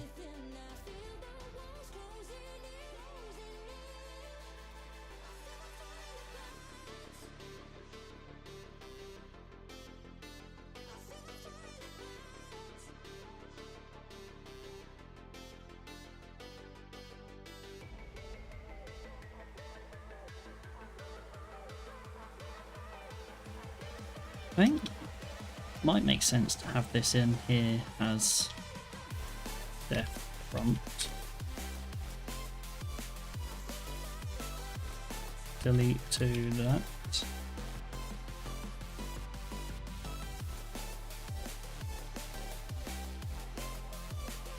Just simplifies the generate method in, and down here you can kind of see the content altogether.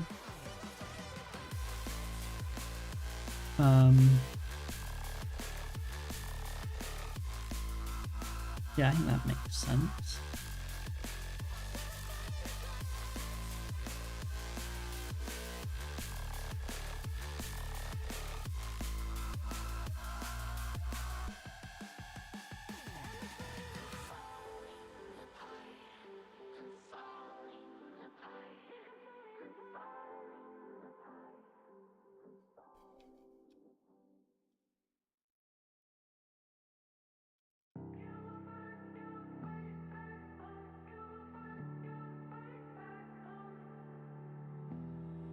Easy love I can show on the outside, it's not that simple. When it's tough, I don't show how I feel looking out my window. I get caught living in these thoughts, but I'm never lost. For a second I forgot. You can run, you can hide, you can slide back. Give it time, ease your mind, you'll survive that. You can run, you can hide, you can slide back. Yeah, okay.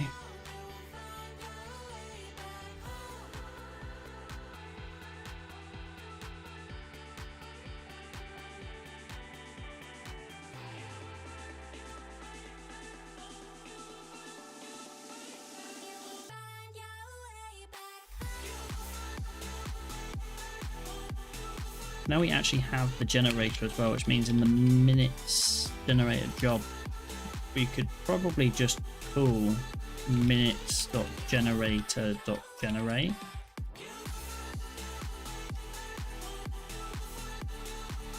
Does the same thing.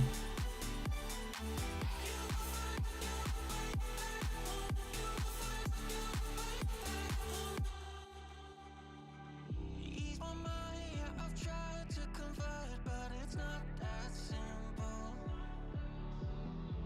I find it hard to describe how I feel looking out my window. I get caught living in these thoughts, but I'm never lost. For a second I forgot. You can run, you Def generate later.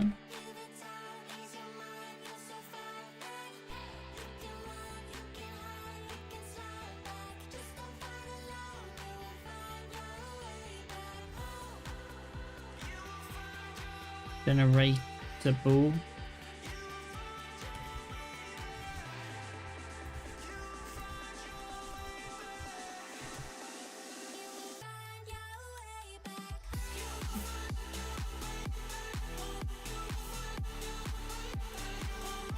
Generatable is this concern that adds the generator to the minutes and kind of sets up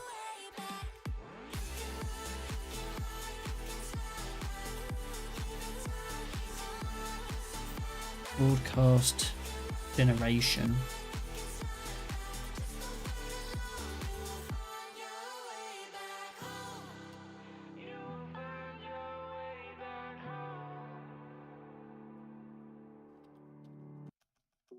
Generation.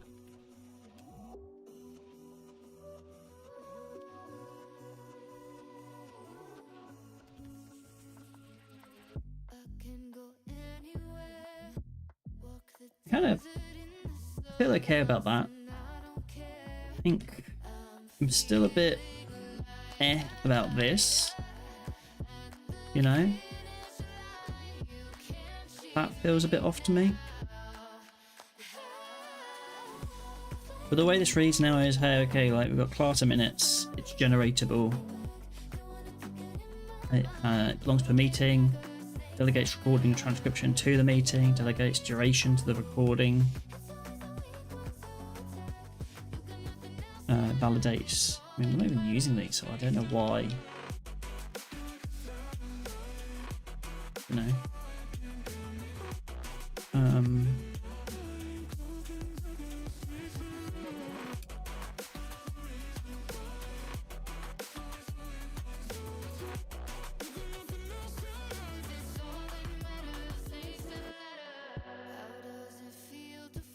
I mean, even down here, we're doing minutes meeting transcription rather than minutes transcription.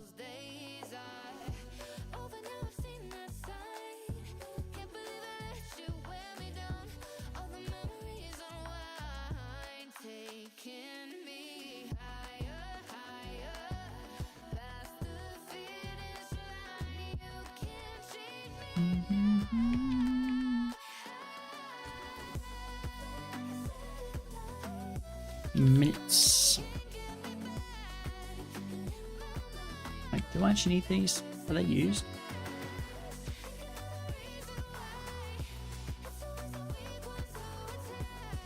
They must be used somewhere. Generator. Even there, I'm doing meeting.recording.duration.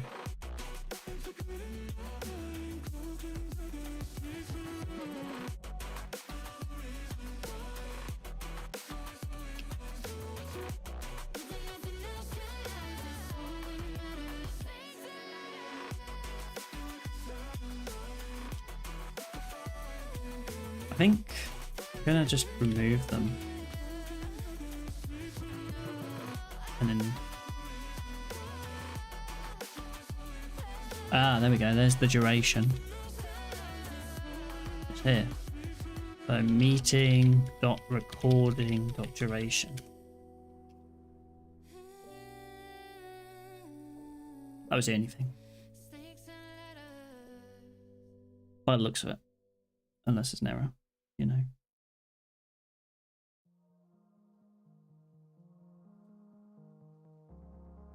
There we go. Cool. That works fine.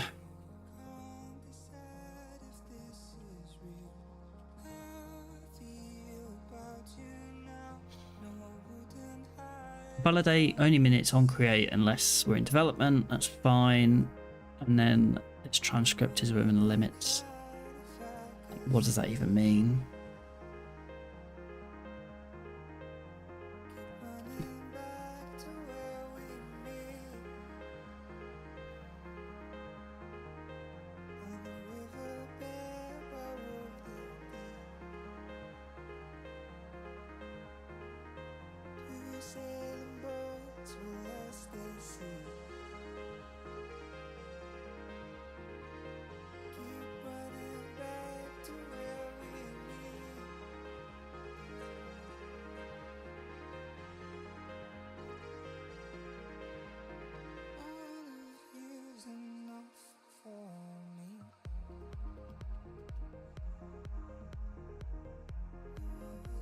Let's go back to ChatGPT. You know, we can give it our latest.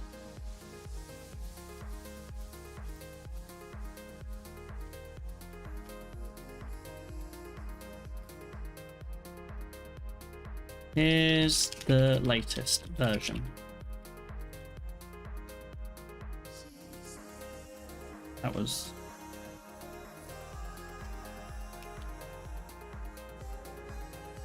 the old version.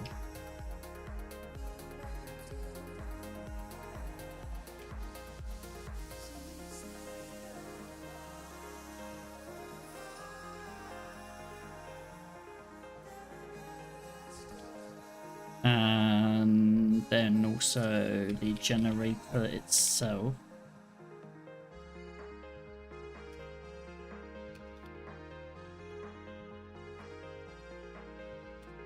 Let's just send it in and we'll see what it says about the code.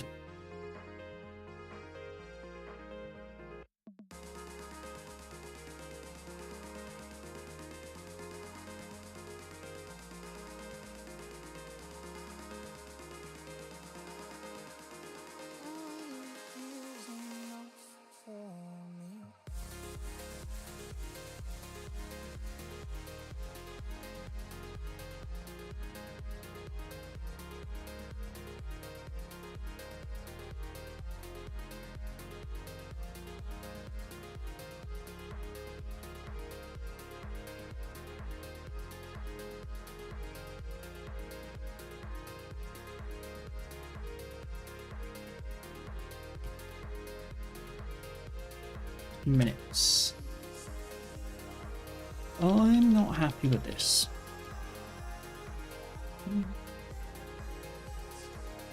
I'm not particularly happy with this. Any thoughts?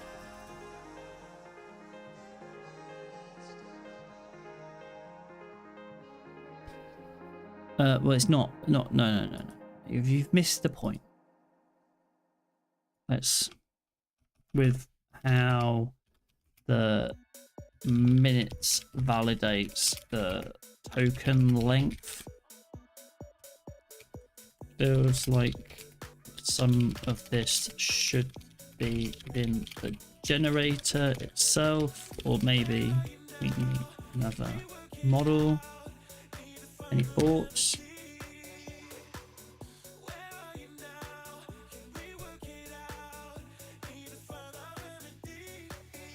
Move validation to the generator.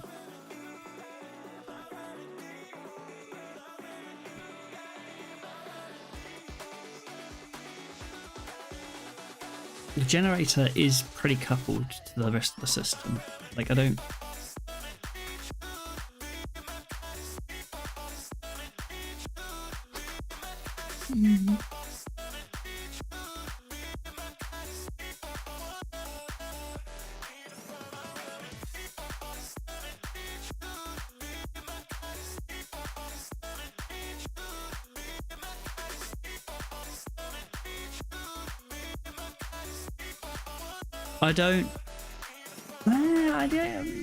Bashing the generator.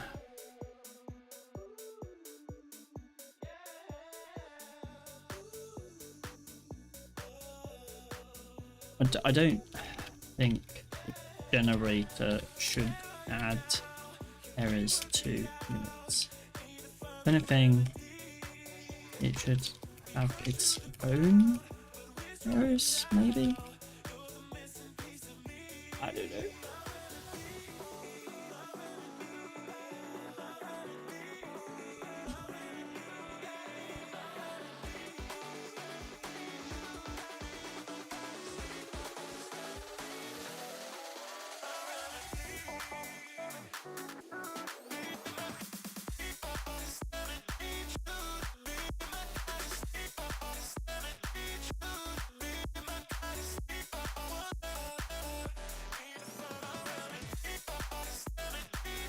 The minutes shouldn't have access to OpenAI directly. And I know that doesn't call OpenAI, but the idea of it calling the OpenAI module doesn't make sense. I think because if we thought about this in a different way, if at some point you could swap out the generator, maybe they're different types of generators. One is a OpenAI one and one is a random other one. And perhaps they deal with the tokens differently. They wouldn't, but you know, perhaps they did. They might have their own limitations and validations they need to apply. Or perhaps the tokens are cheaper in the F1 and we can do a longer prompt, or we need to do a longer prompt. Whatever, right? I don't think it makes sense to have OpenAI called here directly.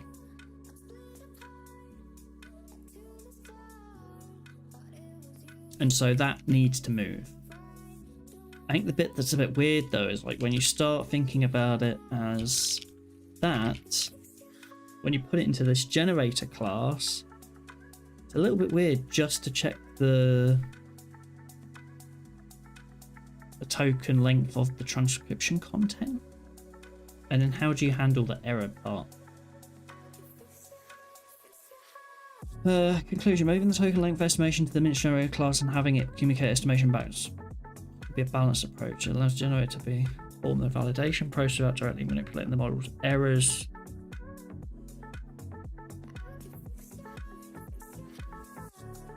Show me code example, please. I just want to see the code and then I can evaluate like what's good and what's bad about it.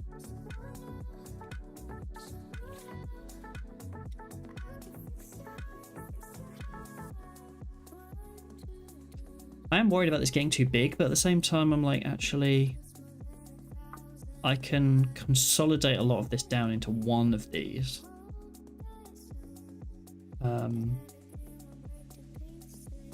By moving this into the view.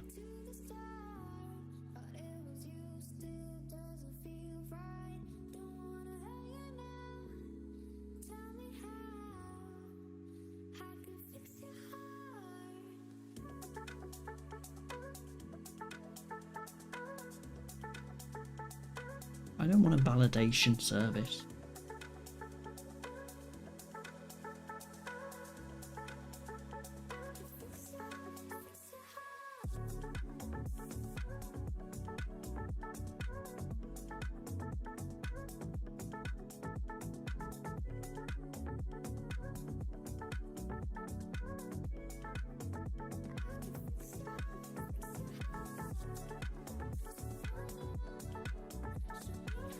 I guess I could do something down here which is like def token estimate and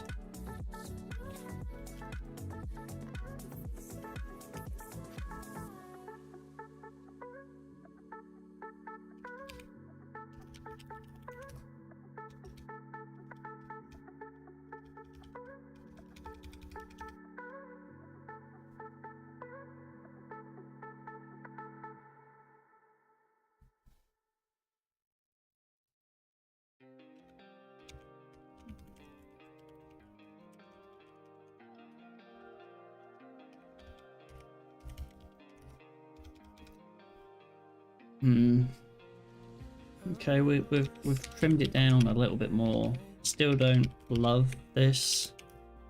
We're not calling OpenAI from here anymore.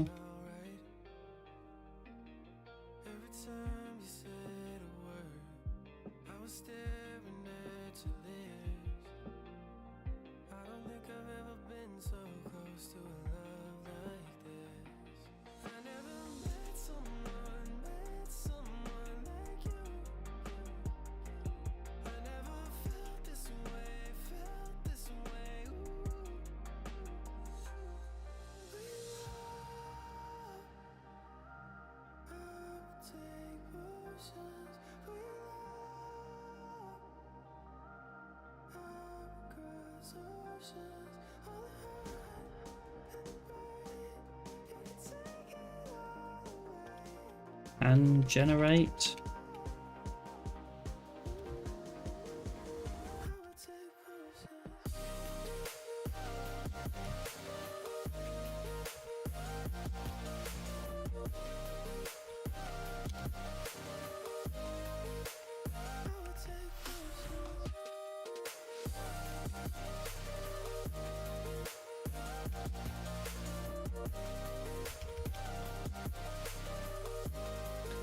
This does now make more sense in the context of generatable.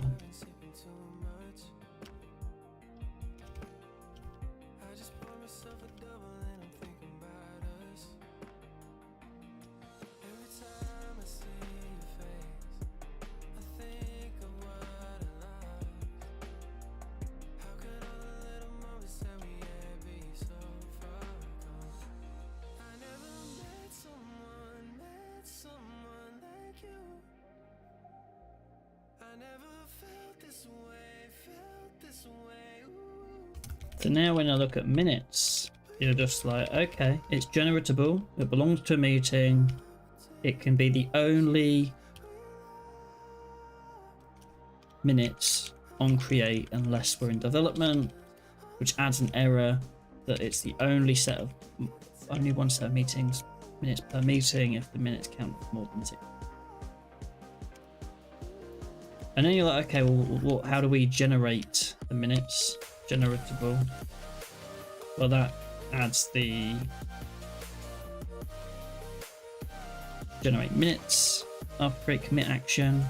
It adds the validation to check it can generate rather on create. Then it adds the generator to the minutes and also this helper utility function to be able to broadcast the generation. There's a token limit per minute that's kind of encapsulated in here, and then the generator itself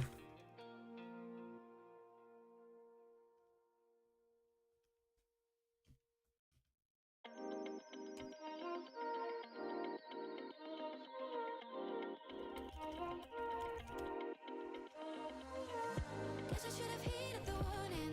Guess I should have moved on as someone new.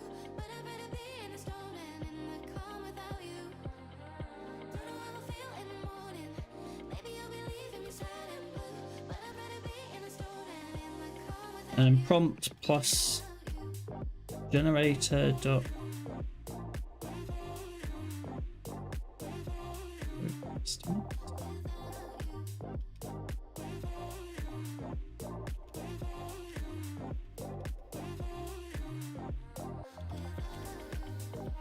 yeah, I think I've got a bottom, I think.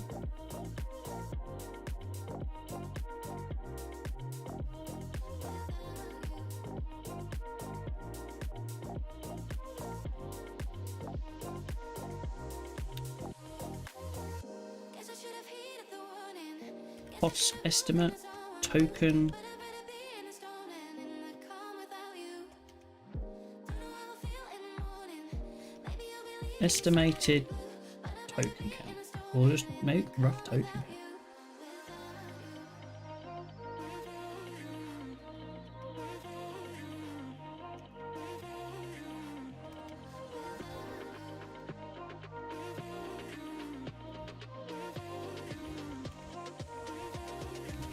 Rough token count.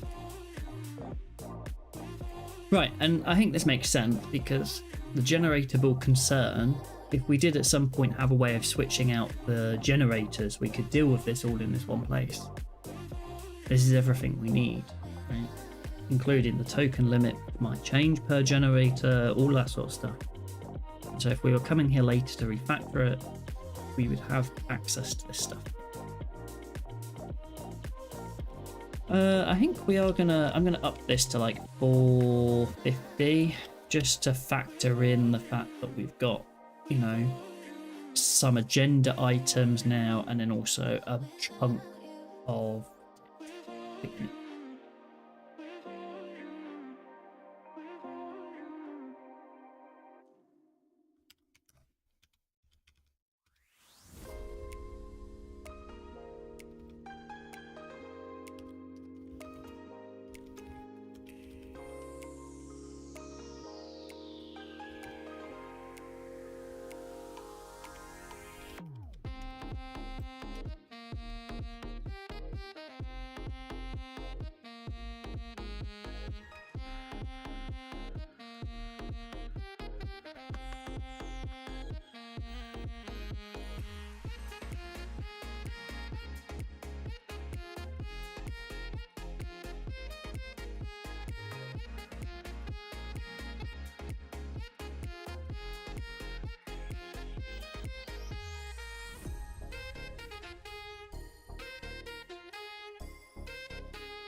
So I can go minutes dot token limit, and then I can also do.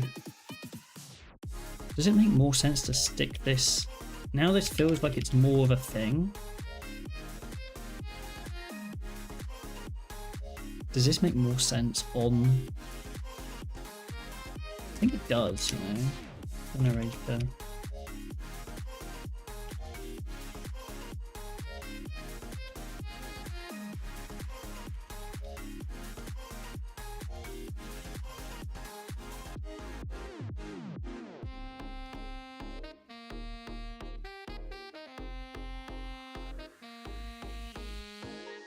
Do I have access to the... I've got at minutes in here, right? So it'll be at minutes.meeting.recording.duration.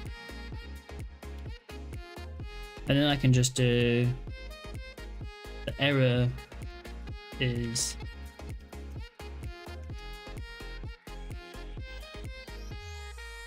Generator token limit.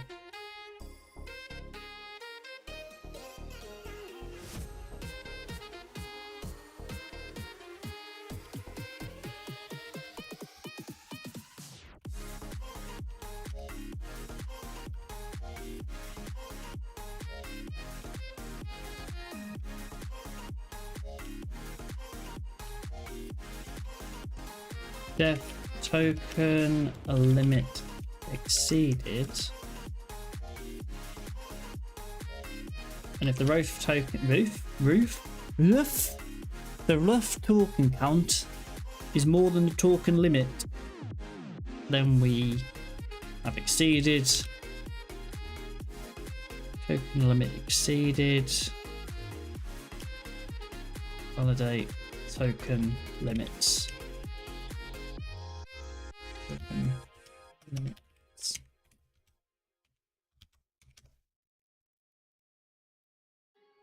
Why am I lonely?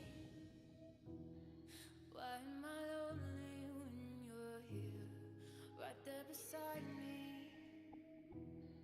touching and holding, but I don't feel anything that's real inside myself, baby. Death is at the Nice. Actually, I think that's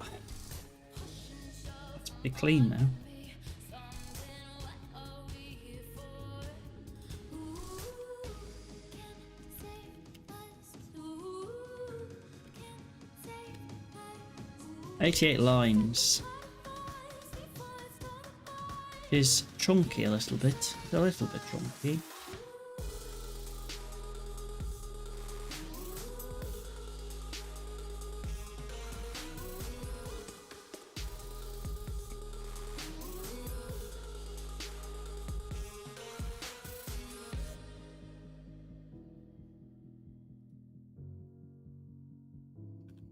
finally found you. Finally found what I thought I wanted. Was it about you? Or was I hiding from a fear of never knowing love would come to me? Baby, just a lonely soul. This, in reality, should never get thrown, but... So I'm not going to bother handling it. But the only way this would get thrown is if you generated your minutes and then quickly, before they actually started getting generated, went in and modified your document to beat token limit. But in normal usage, that should never get called, and I don't really care about handling the error, you know, it's just going to fall over. The job won't get restarted. I think so. I don't think I've got restart on the jobs yet. And yeah.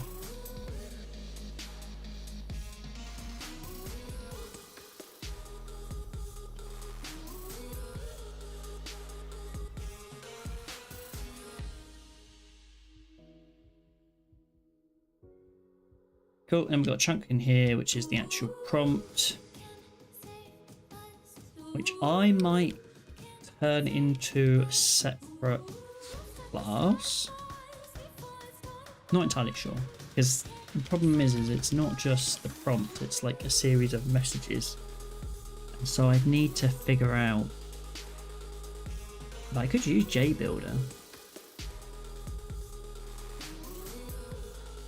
I don't really want to turn JSON.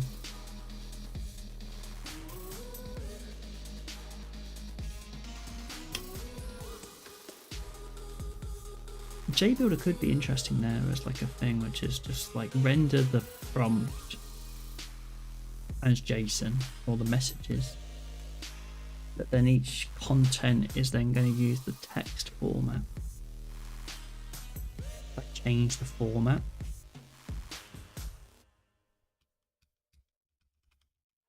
And then we're just in Rails views. Which, I mean, makes sense because when you look at, like, there's views user mailer. So why would there not be views GPT prompt, you know?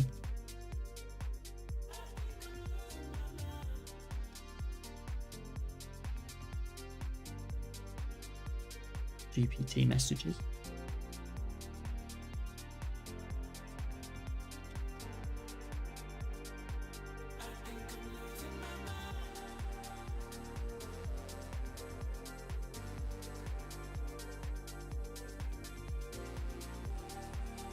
Cool.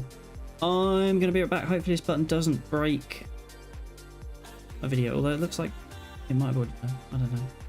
Testing? We'll see. I'll be at the back.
Apologies for the delay there.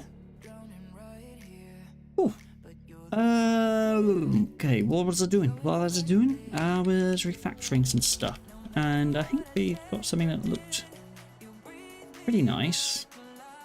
Our generate minutes job now just called the generator on minutes. Minutes generator generate. We've really cut back what's in the minutes class itself. It really just has the main kind of concerns, which are generatable. You belong to a meeting, it can be the only one. Then the generatable concern is dealing with kind of the managing of the generator minutes relationship. So when you create minutes, it's gonna call the generator. It's also going to validate on create before you can create. It's going to invalidate the token limits. I think I might swap those two rounds, you know.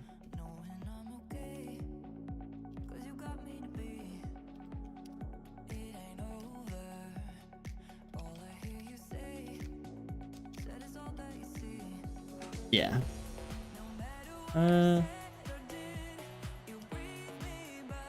Didn't. The validation comes first.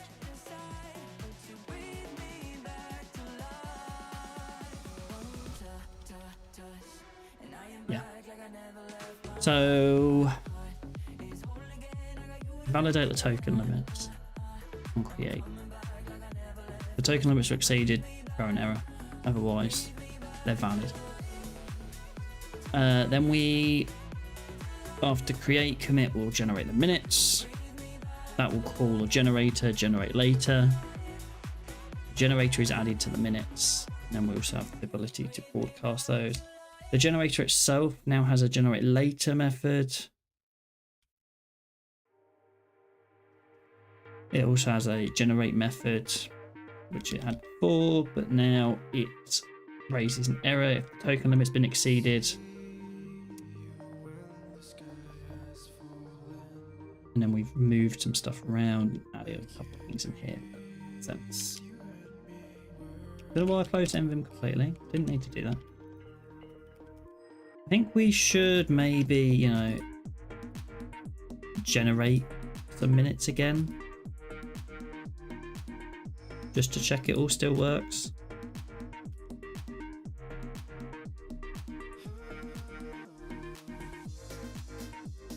Private method called.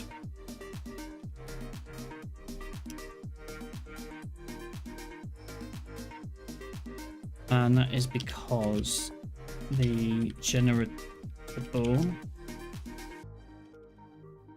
didn't change if generator dot token limit exceeded.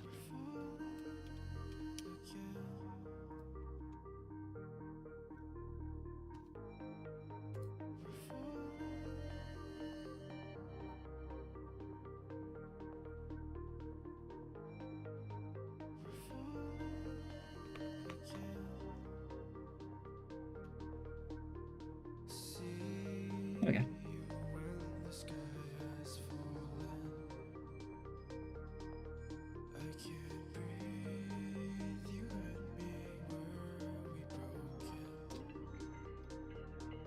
Cool. Fine, so that still works. We'll switch back to here. We'll stage that. And I think refactor factor minute generation.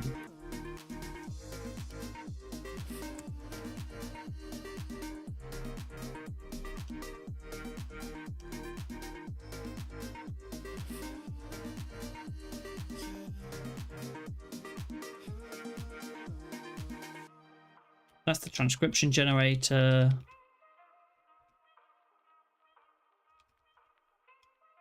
Cool, and then I think I'm going to delete notes. File. Okay, we're looking good there. Let's just check the...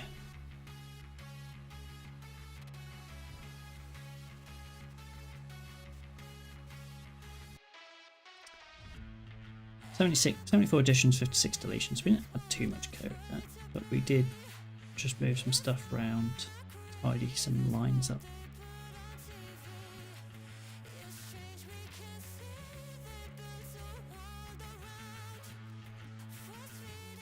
Cool. I'm relatively happy with that. Pro.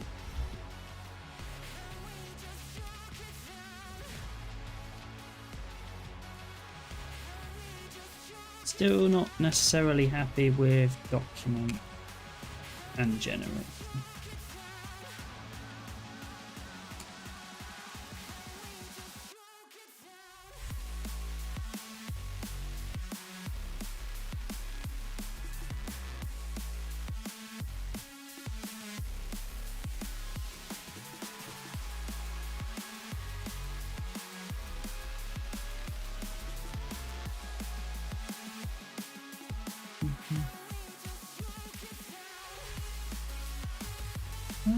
When was my...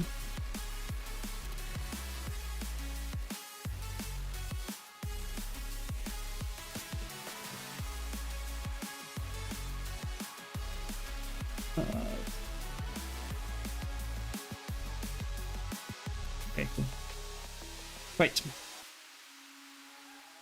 So now what do we want to work on? What do we want to do?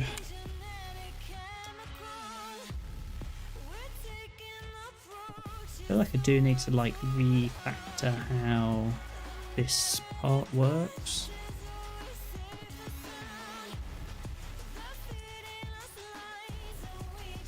Might ask ChatGPT for some suggestion here as well. Hello, I would like some help refactoring some code. Have this Rails borrow, which is responsible for taking in a JSON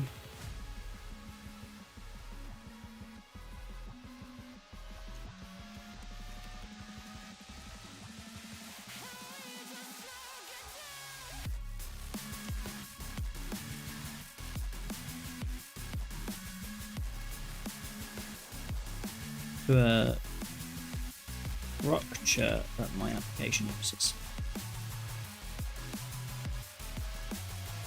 Converting into a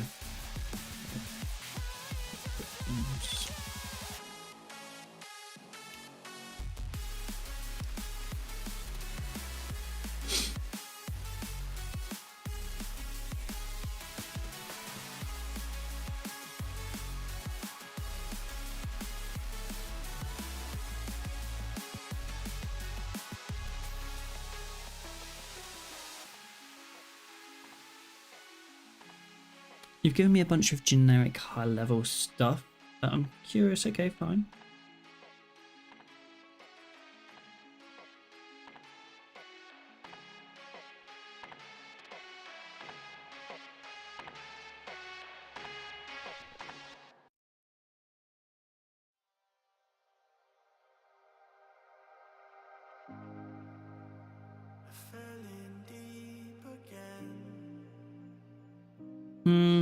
I didn't. Maybe I'll guide you a little bit more. So let's just say one of my main concerns is whether this is the naming of the model is important. Getting the naming of the model is right is important to me. Document doesn't quite make sense. This is a model. That's the format.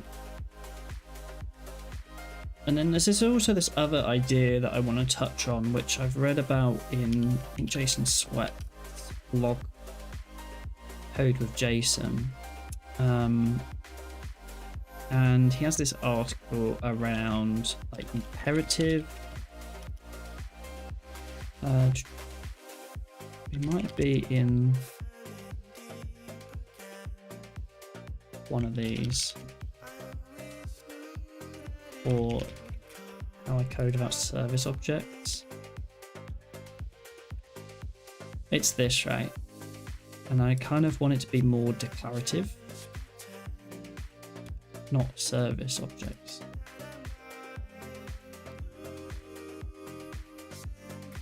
I also prefer a declarative style.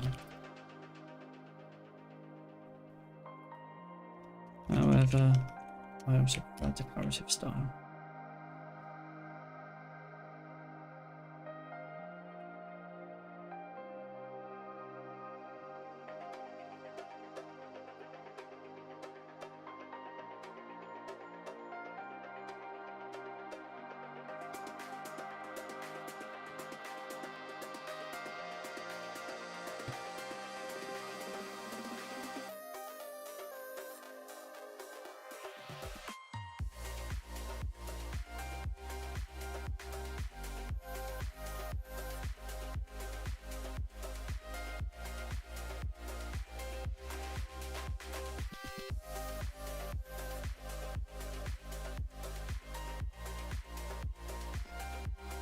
AWS transcribe converter feels imperative rather than declarative.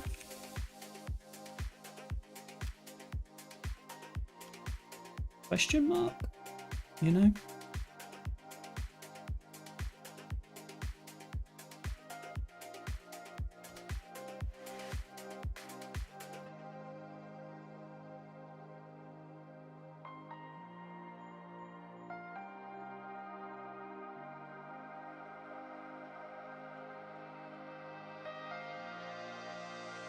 And this is, I guess, where I landed with document, right? Document feels like a more declarative approach. Don't say you see me soon. We both know it's never true. You only meet me when you're feeling good. Happiness just a pursuit. Yes. So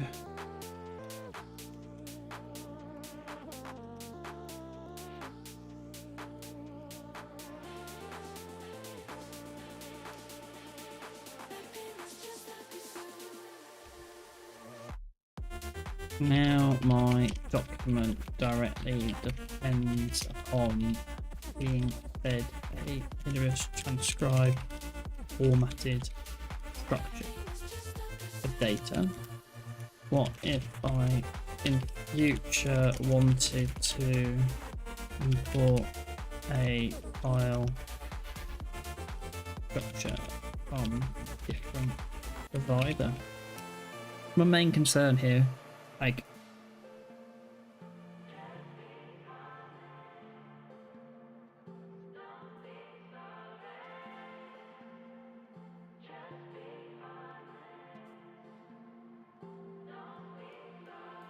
Don't say you see me soon. We both know it's never true. Only meet me when you're feeling good. Happiness just a pursuit. Just be honest. Don't be sorry. Just be honest.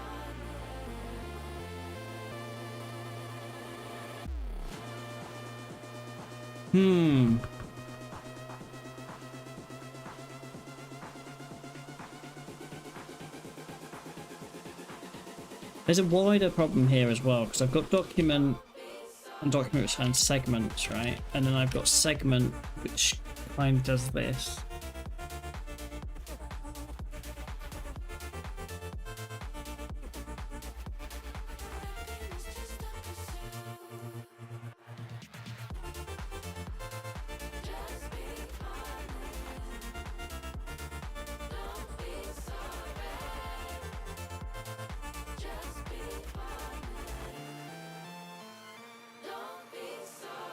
So I'm trying to figure out how I want to structure this, like, model.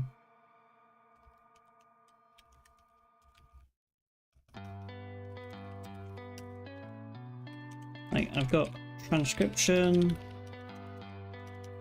I've got transcription document.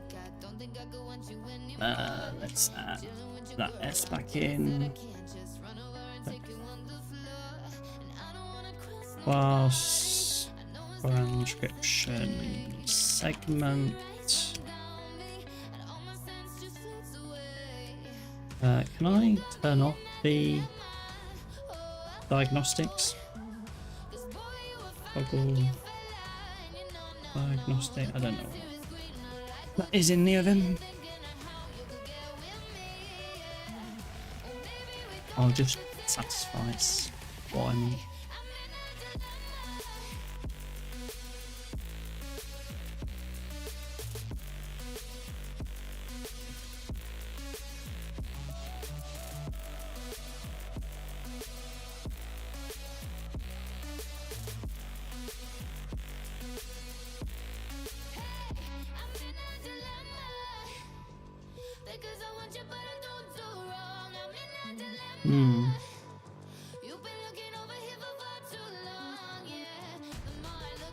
So I wonder if it makes sense to have in here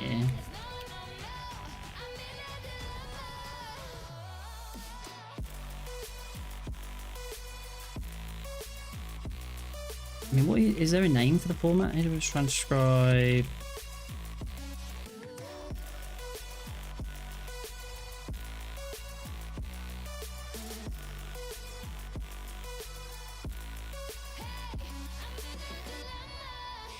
What is the output?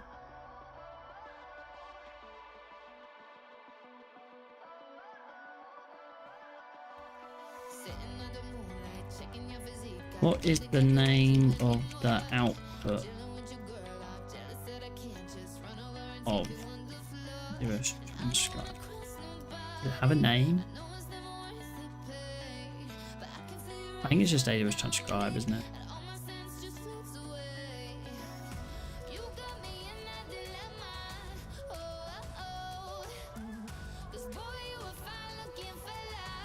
And I guess this would have a def to document.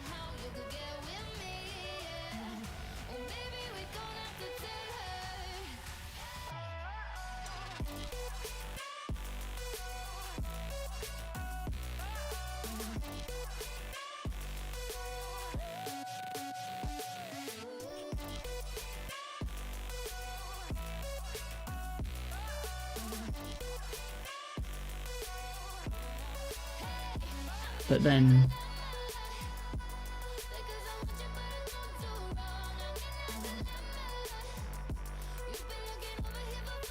it's an odd way of structuring it, right? Like document here is a bit redundant, but at least this then says, hey, we are creating a new AWS transcription with the actual data. And one of the things it can do is be mapped into a document. As document to document. You know.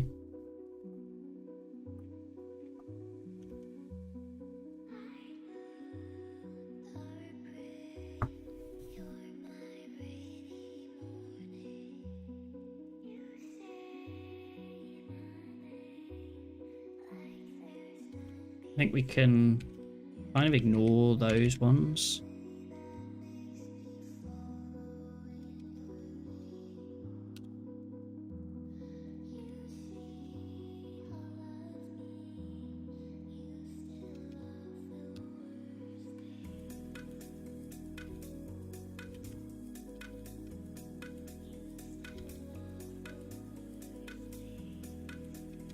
But like, do we even create, like, what does this do? It feels like that's more of just a struct, right?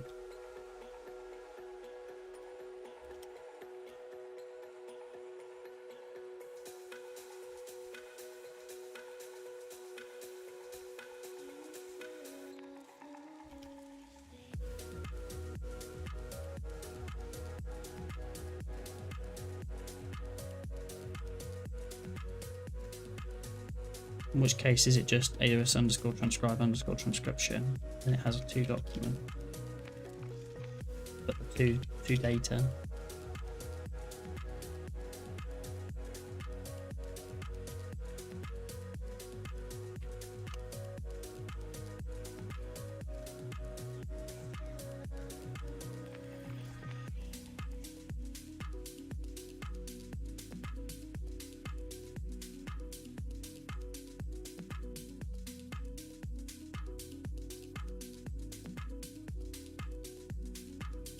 I think this does make more sense as like AWS transcribe document.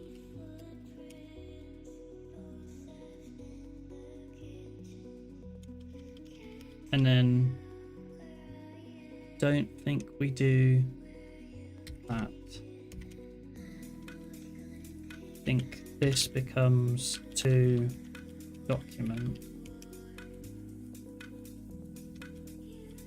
But then it's confusing because documents here as well.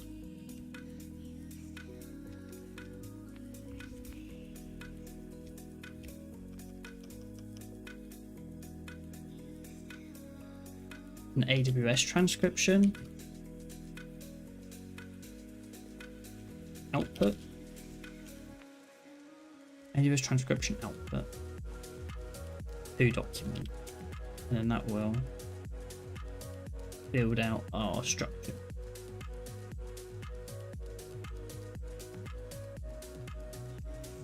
And there's a document.new.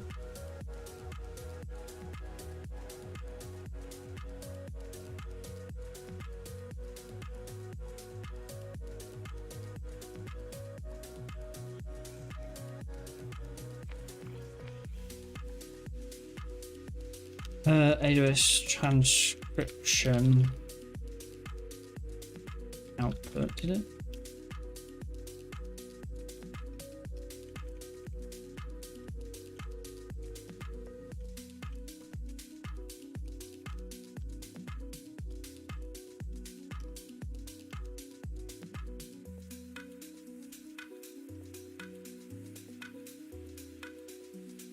So create that as new AWS transcribe output. That's going to take in the original data, and then we'll call to document on it, to JSON, to document to JSON.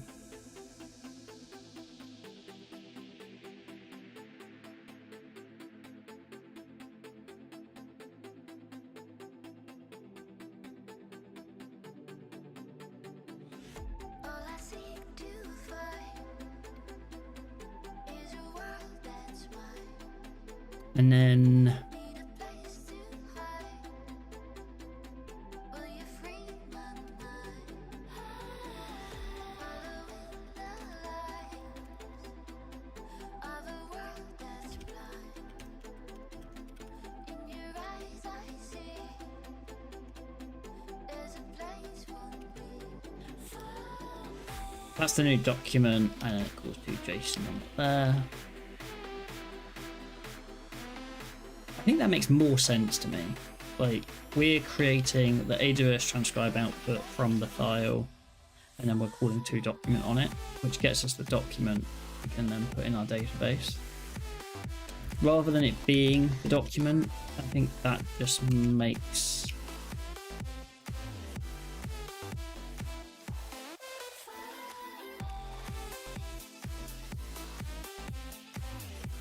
one document. Call this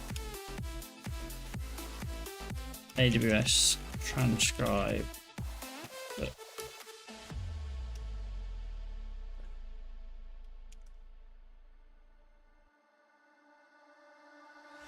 All I seek to Exit Rails C. need a place to hide. AWS Will you free my mind? Following the light of a world that's blind. yeah, I think this In your eyes I see there's a place for me. In your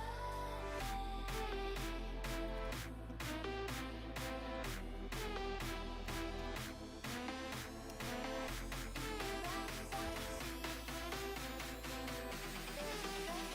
Oh, of course, because it's actually transcription. AWS transcriber. I don't think. I mean, we can try it. AWS capitals.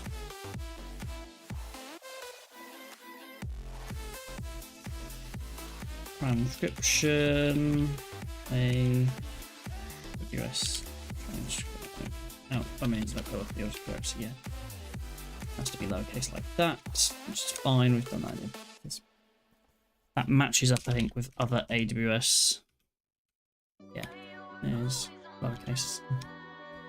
Camel case, I think. Going on.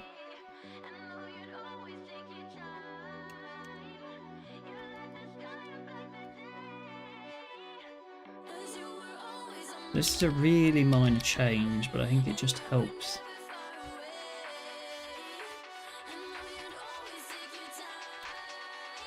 Actually, is there a rename?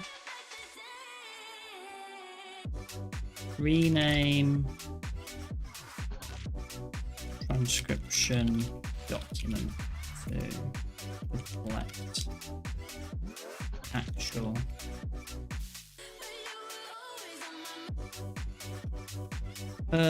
Better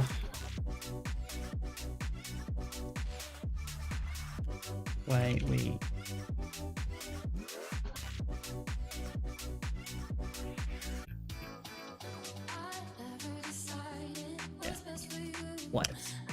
whatevs. Push that up.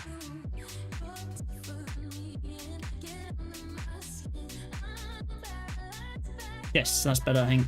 Because now when you're looking at that in the code, or even just transcribe output.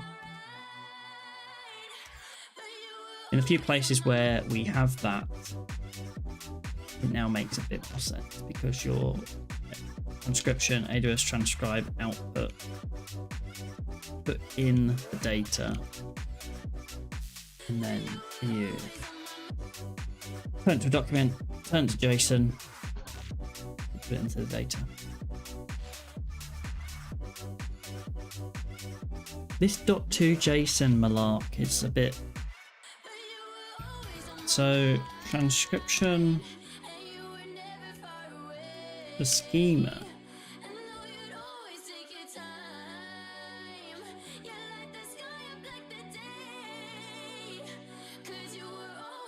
Actually, let's just search for transcription. It's JSON, right? So Rails.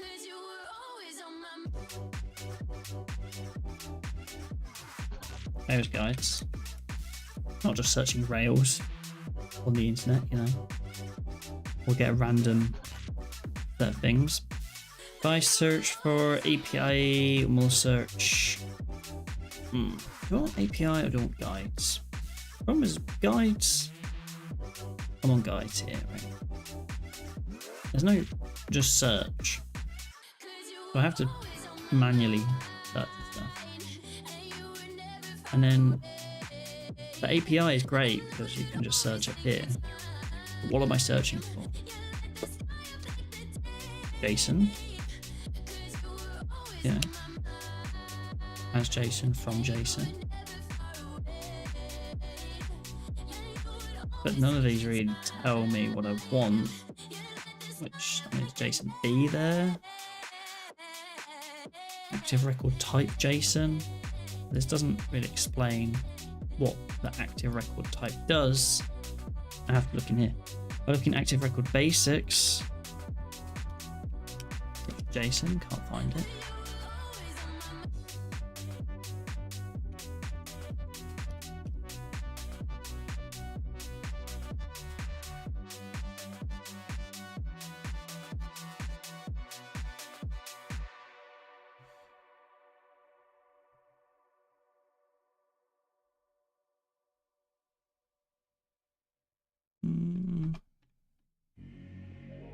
So what do we reckon? Maybe active model? JSON?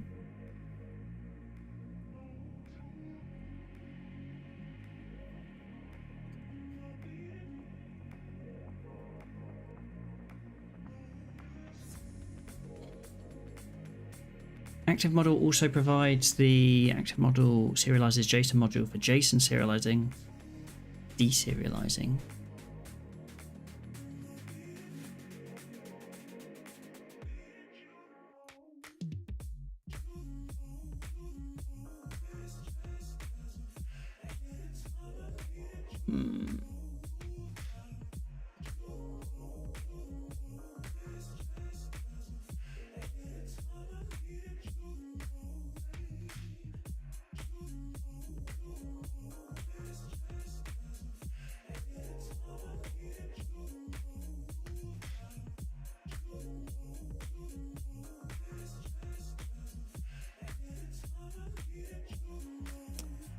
Let's go for this. Let's go. Can you help explain JSON B columns in Rails?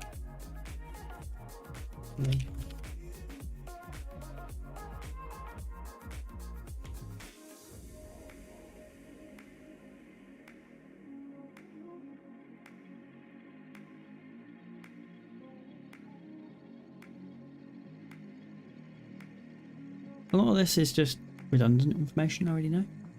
We'll let it go and then we'll let it cook, you know? And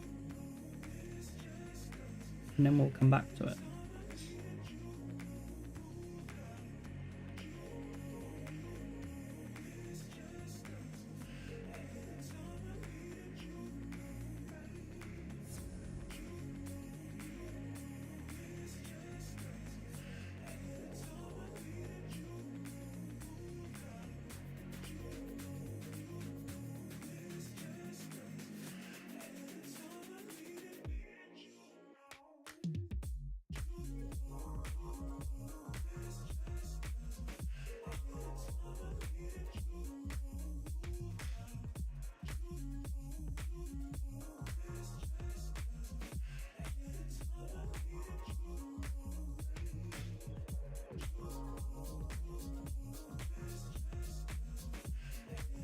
So they're not parsing like to JSON.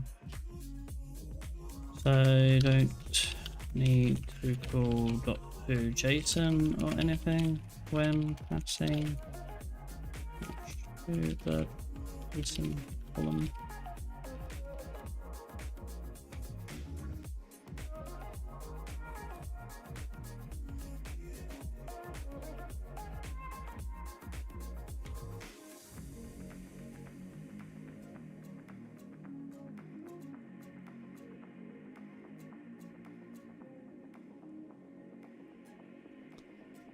Yes, and this is one of the problems I think I'm just running into. Like, I've got all sorts of like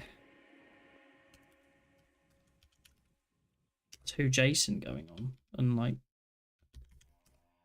I don't think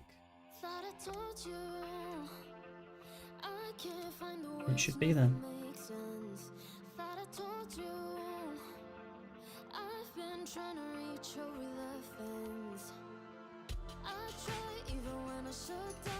Avis.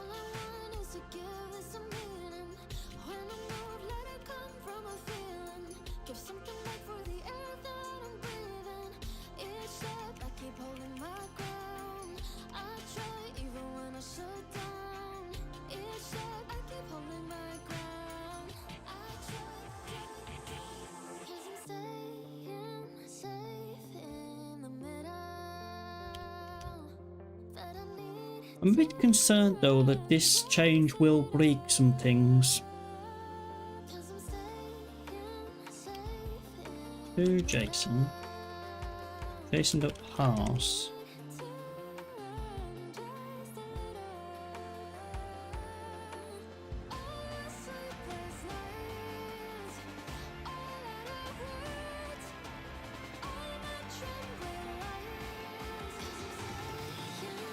Because what they're saying is I shouldn't need to do that. But at the moment I am having to. Like if I go back to here, this is now broken. And I think it's because if I did transcription.last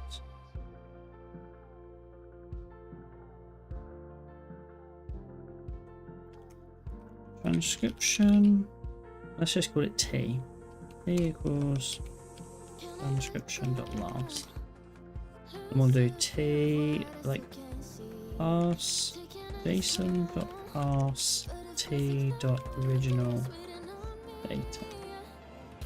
Okay. So that's what I should get. I think T.original data should be JSON.pass T.original data. And T.data should be JSON.pass T.data. T. T.save. T.save. T. And that's what it should be doing, but it's not been doing that. If I now try to, it's going to fail because it's no implicit conversion of hash into string. T dot undo. I was like T dot roll back. Can I roll back that? I guess not. I guess at the moment then original data is T dot original data to JSON. Yeah, I'm kind of parting it twice, which is a bit weird. Data equals T dot data dot to JSON. T dot set. Yeah. And so that's my problem. I'm parsing stuff multiple times, and so I need to do I need to fix it. Step one, you know, webhook, control load here. I've already removed that.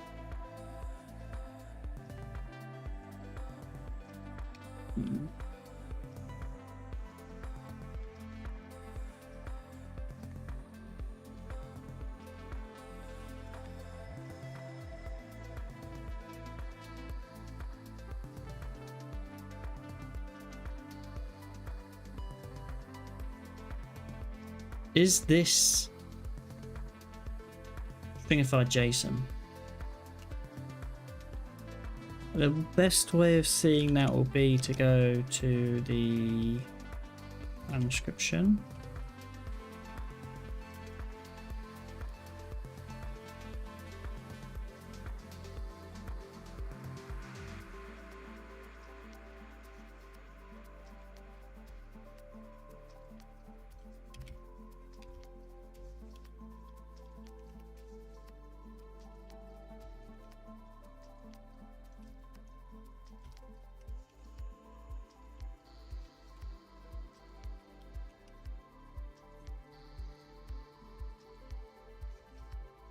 We can do reload. We can go T transcription last T dot refresh original data.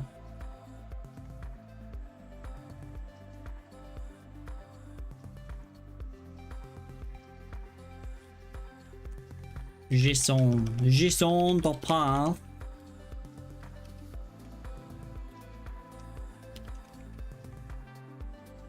I didn't mean to do that. Reload.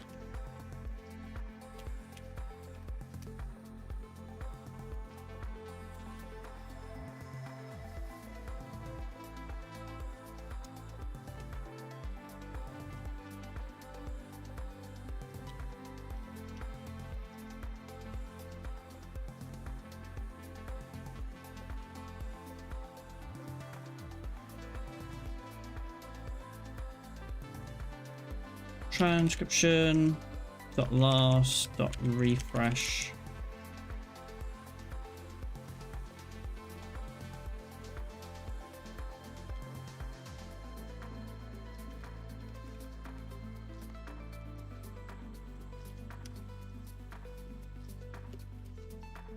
Reload.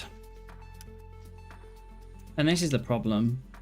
This needed JSON parsing before it goes in.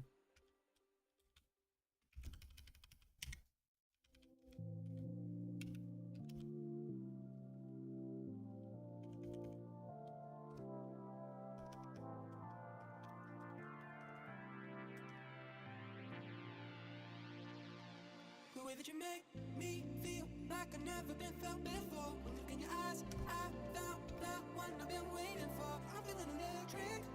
Because what was passing in before was a string, and that kind of led me down this path where I've created a load of chaos of it's a JSON column, but it's storing a string of JSON. So now I need to fix that. So I'm fixing that by first parsing this here. Also passing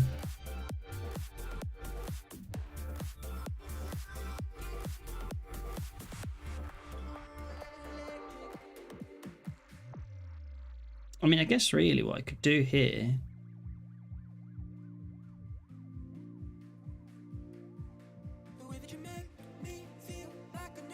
AOS transcribe output equals that change dot change AOS transcribe output to document.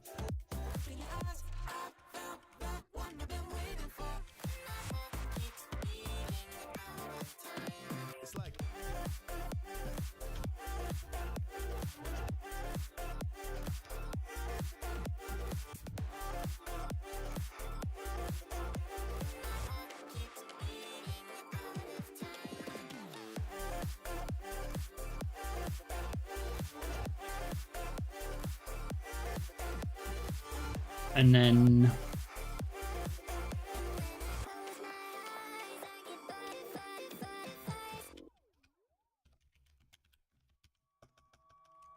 I wake up early, I sleep alone.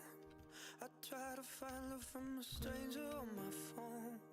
My vision blurry, so I forget. Dying to hold you, but you left me here for dead. I don't know. It was a bit. Eh. If I'm in love,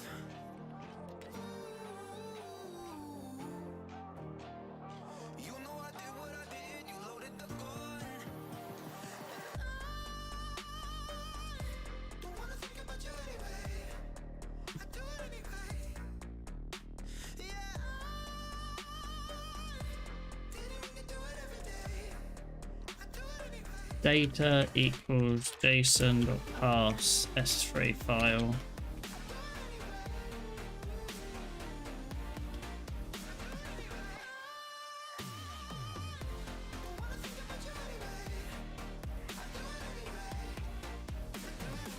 Messing with monsters up in my head.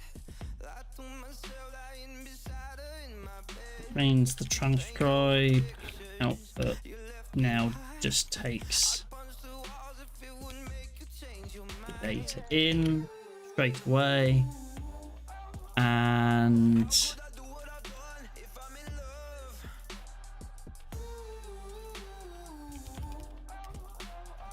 You know I did what I did. You loaded the gun.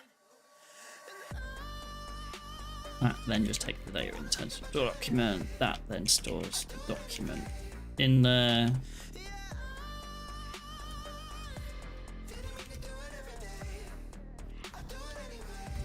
Don't need to do .to JSON because it doesn't need to become a string. I'm just passing in the document itself.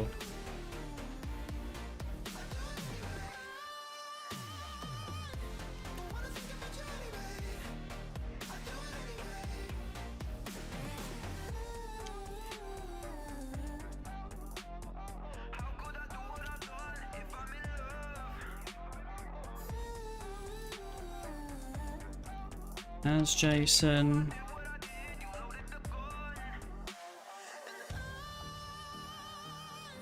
Don't wanna think about you anyway. I do it anyway. really sure why I'm calling that.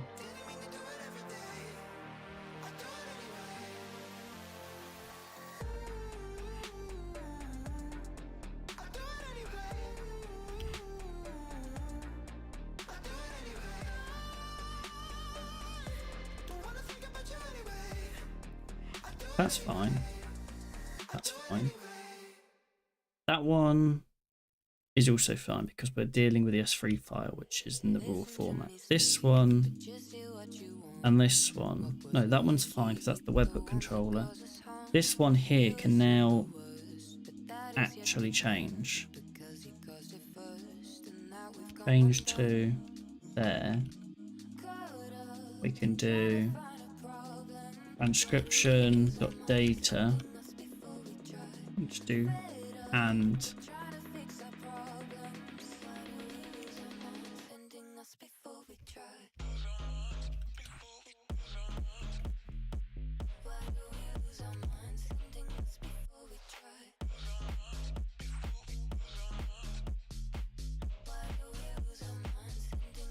rather than the JSON pass, because the JSON pass is okay. I also need to do a migration. So Rails G migration fix JSON columns. Transcription JSON.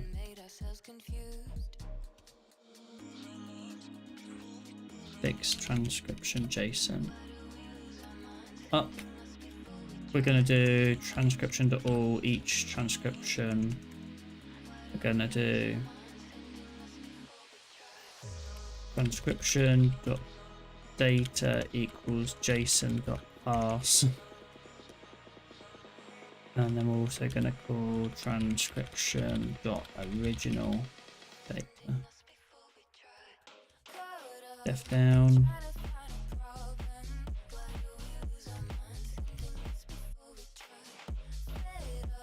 Rails DB migrate.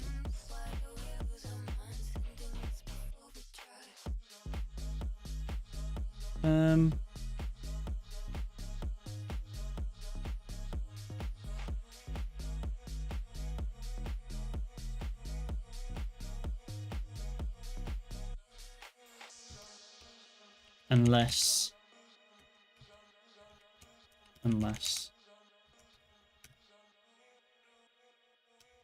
Rails DB migrate.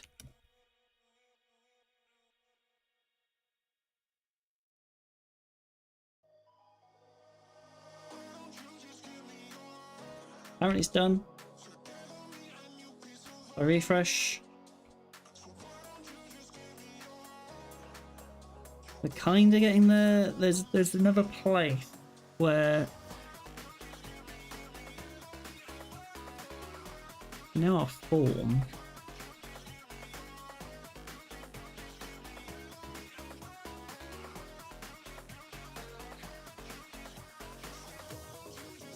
speaker count 8 document.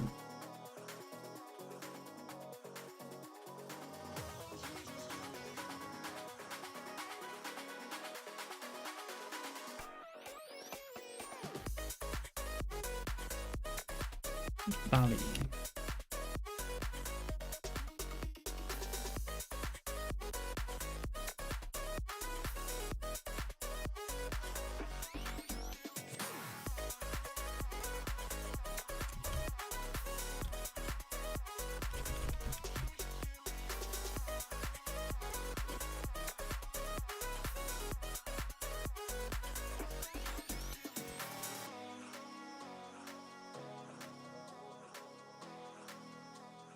Description 37.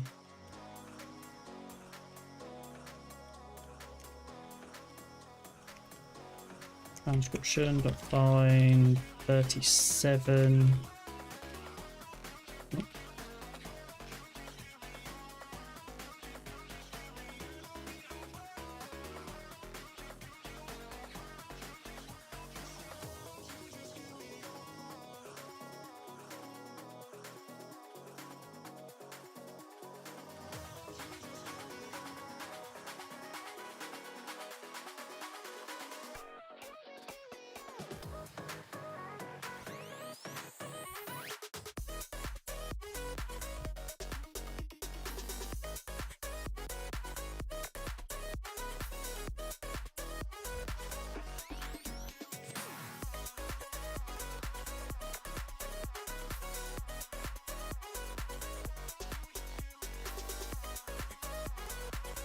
Cool.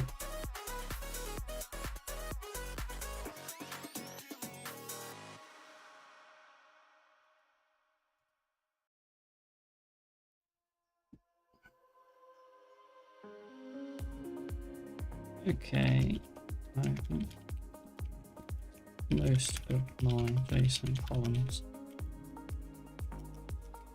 they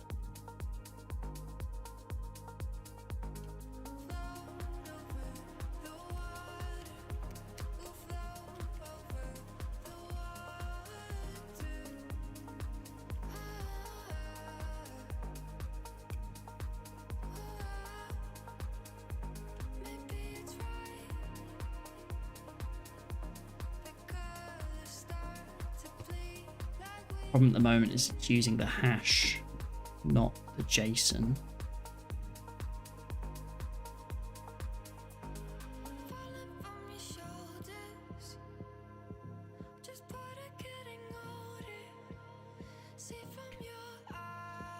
I have to actually manually specify here the transcription.data.to JSON.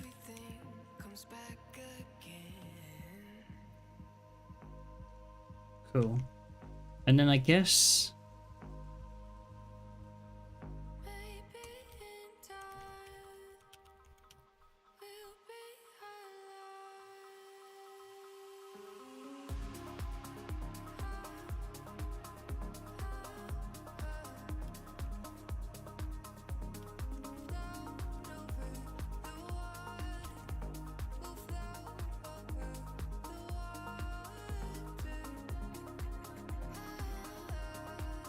we can just see is my thing.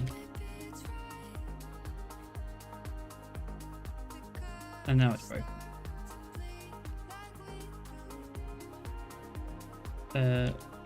App transcription.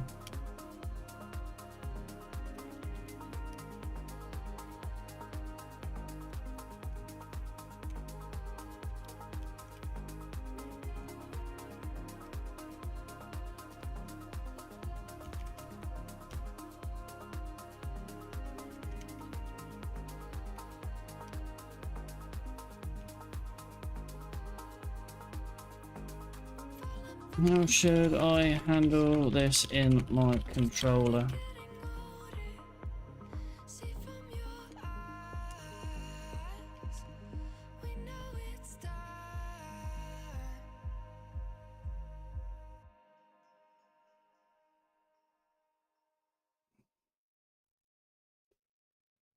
Yes, it needs to be JSON.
Undefined method.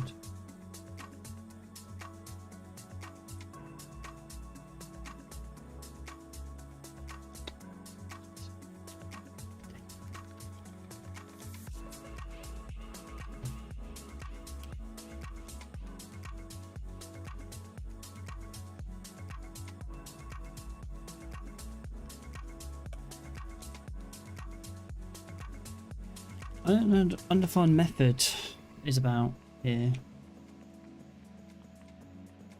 I guess actually it probably is just data like that. Because I'm using the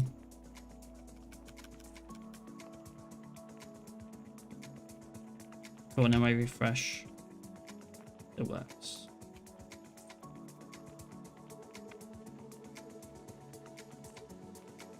Fresh. Okay.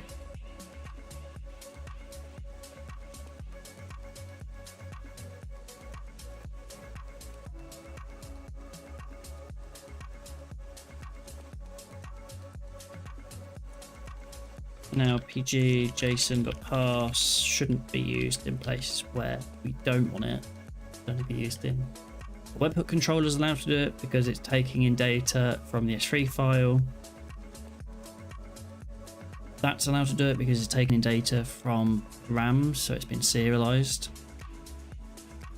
So a string, this is allowed to do it because it's migration, fixing my problems. This is allowed to do it because, again, S3 file. That's JavaScript front end, whatevs. Yeah, cool. Oh, and then that one as well.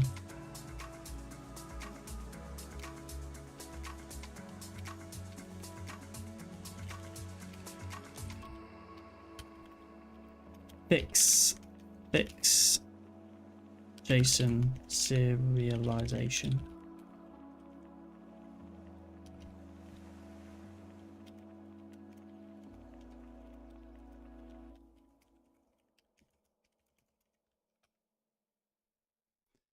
String of JSON inside the JSON column.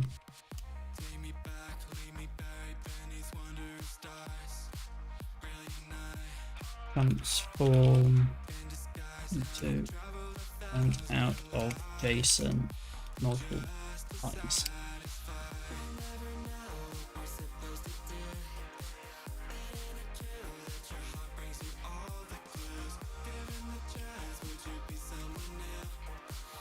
Previous. And we'll push.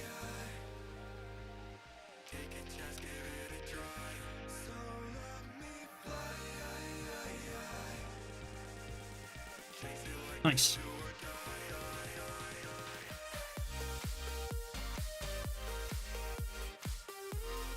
So now our speaker doesn't have to like pass JSON or whatever it was doing. You know, one of them was doing some weird stuff.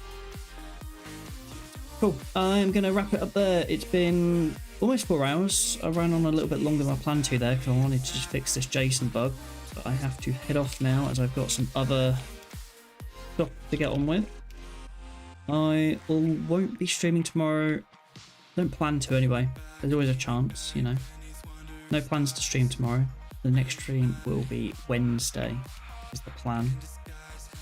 So, yeah, thank you for hanging out. I think Wednesday we're probably going to get back into the transcription editor. I need to solve this problem of the zeros, of the manual text, you know. We need to decide how we're going to approach manual text. That needs to be solved.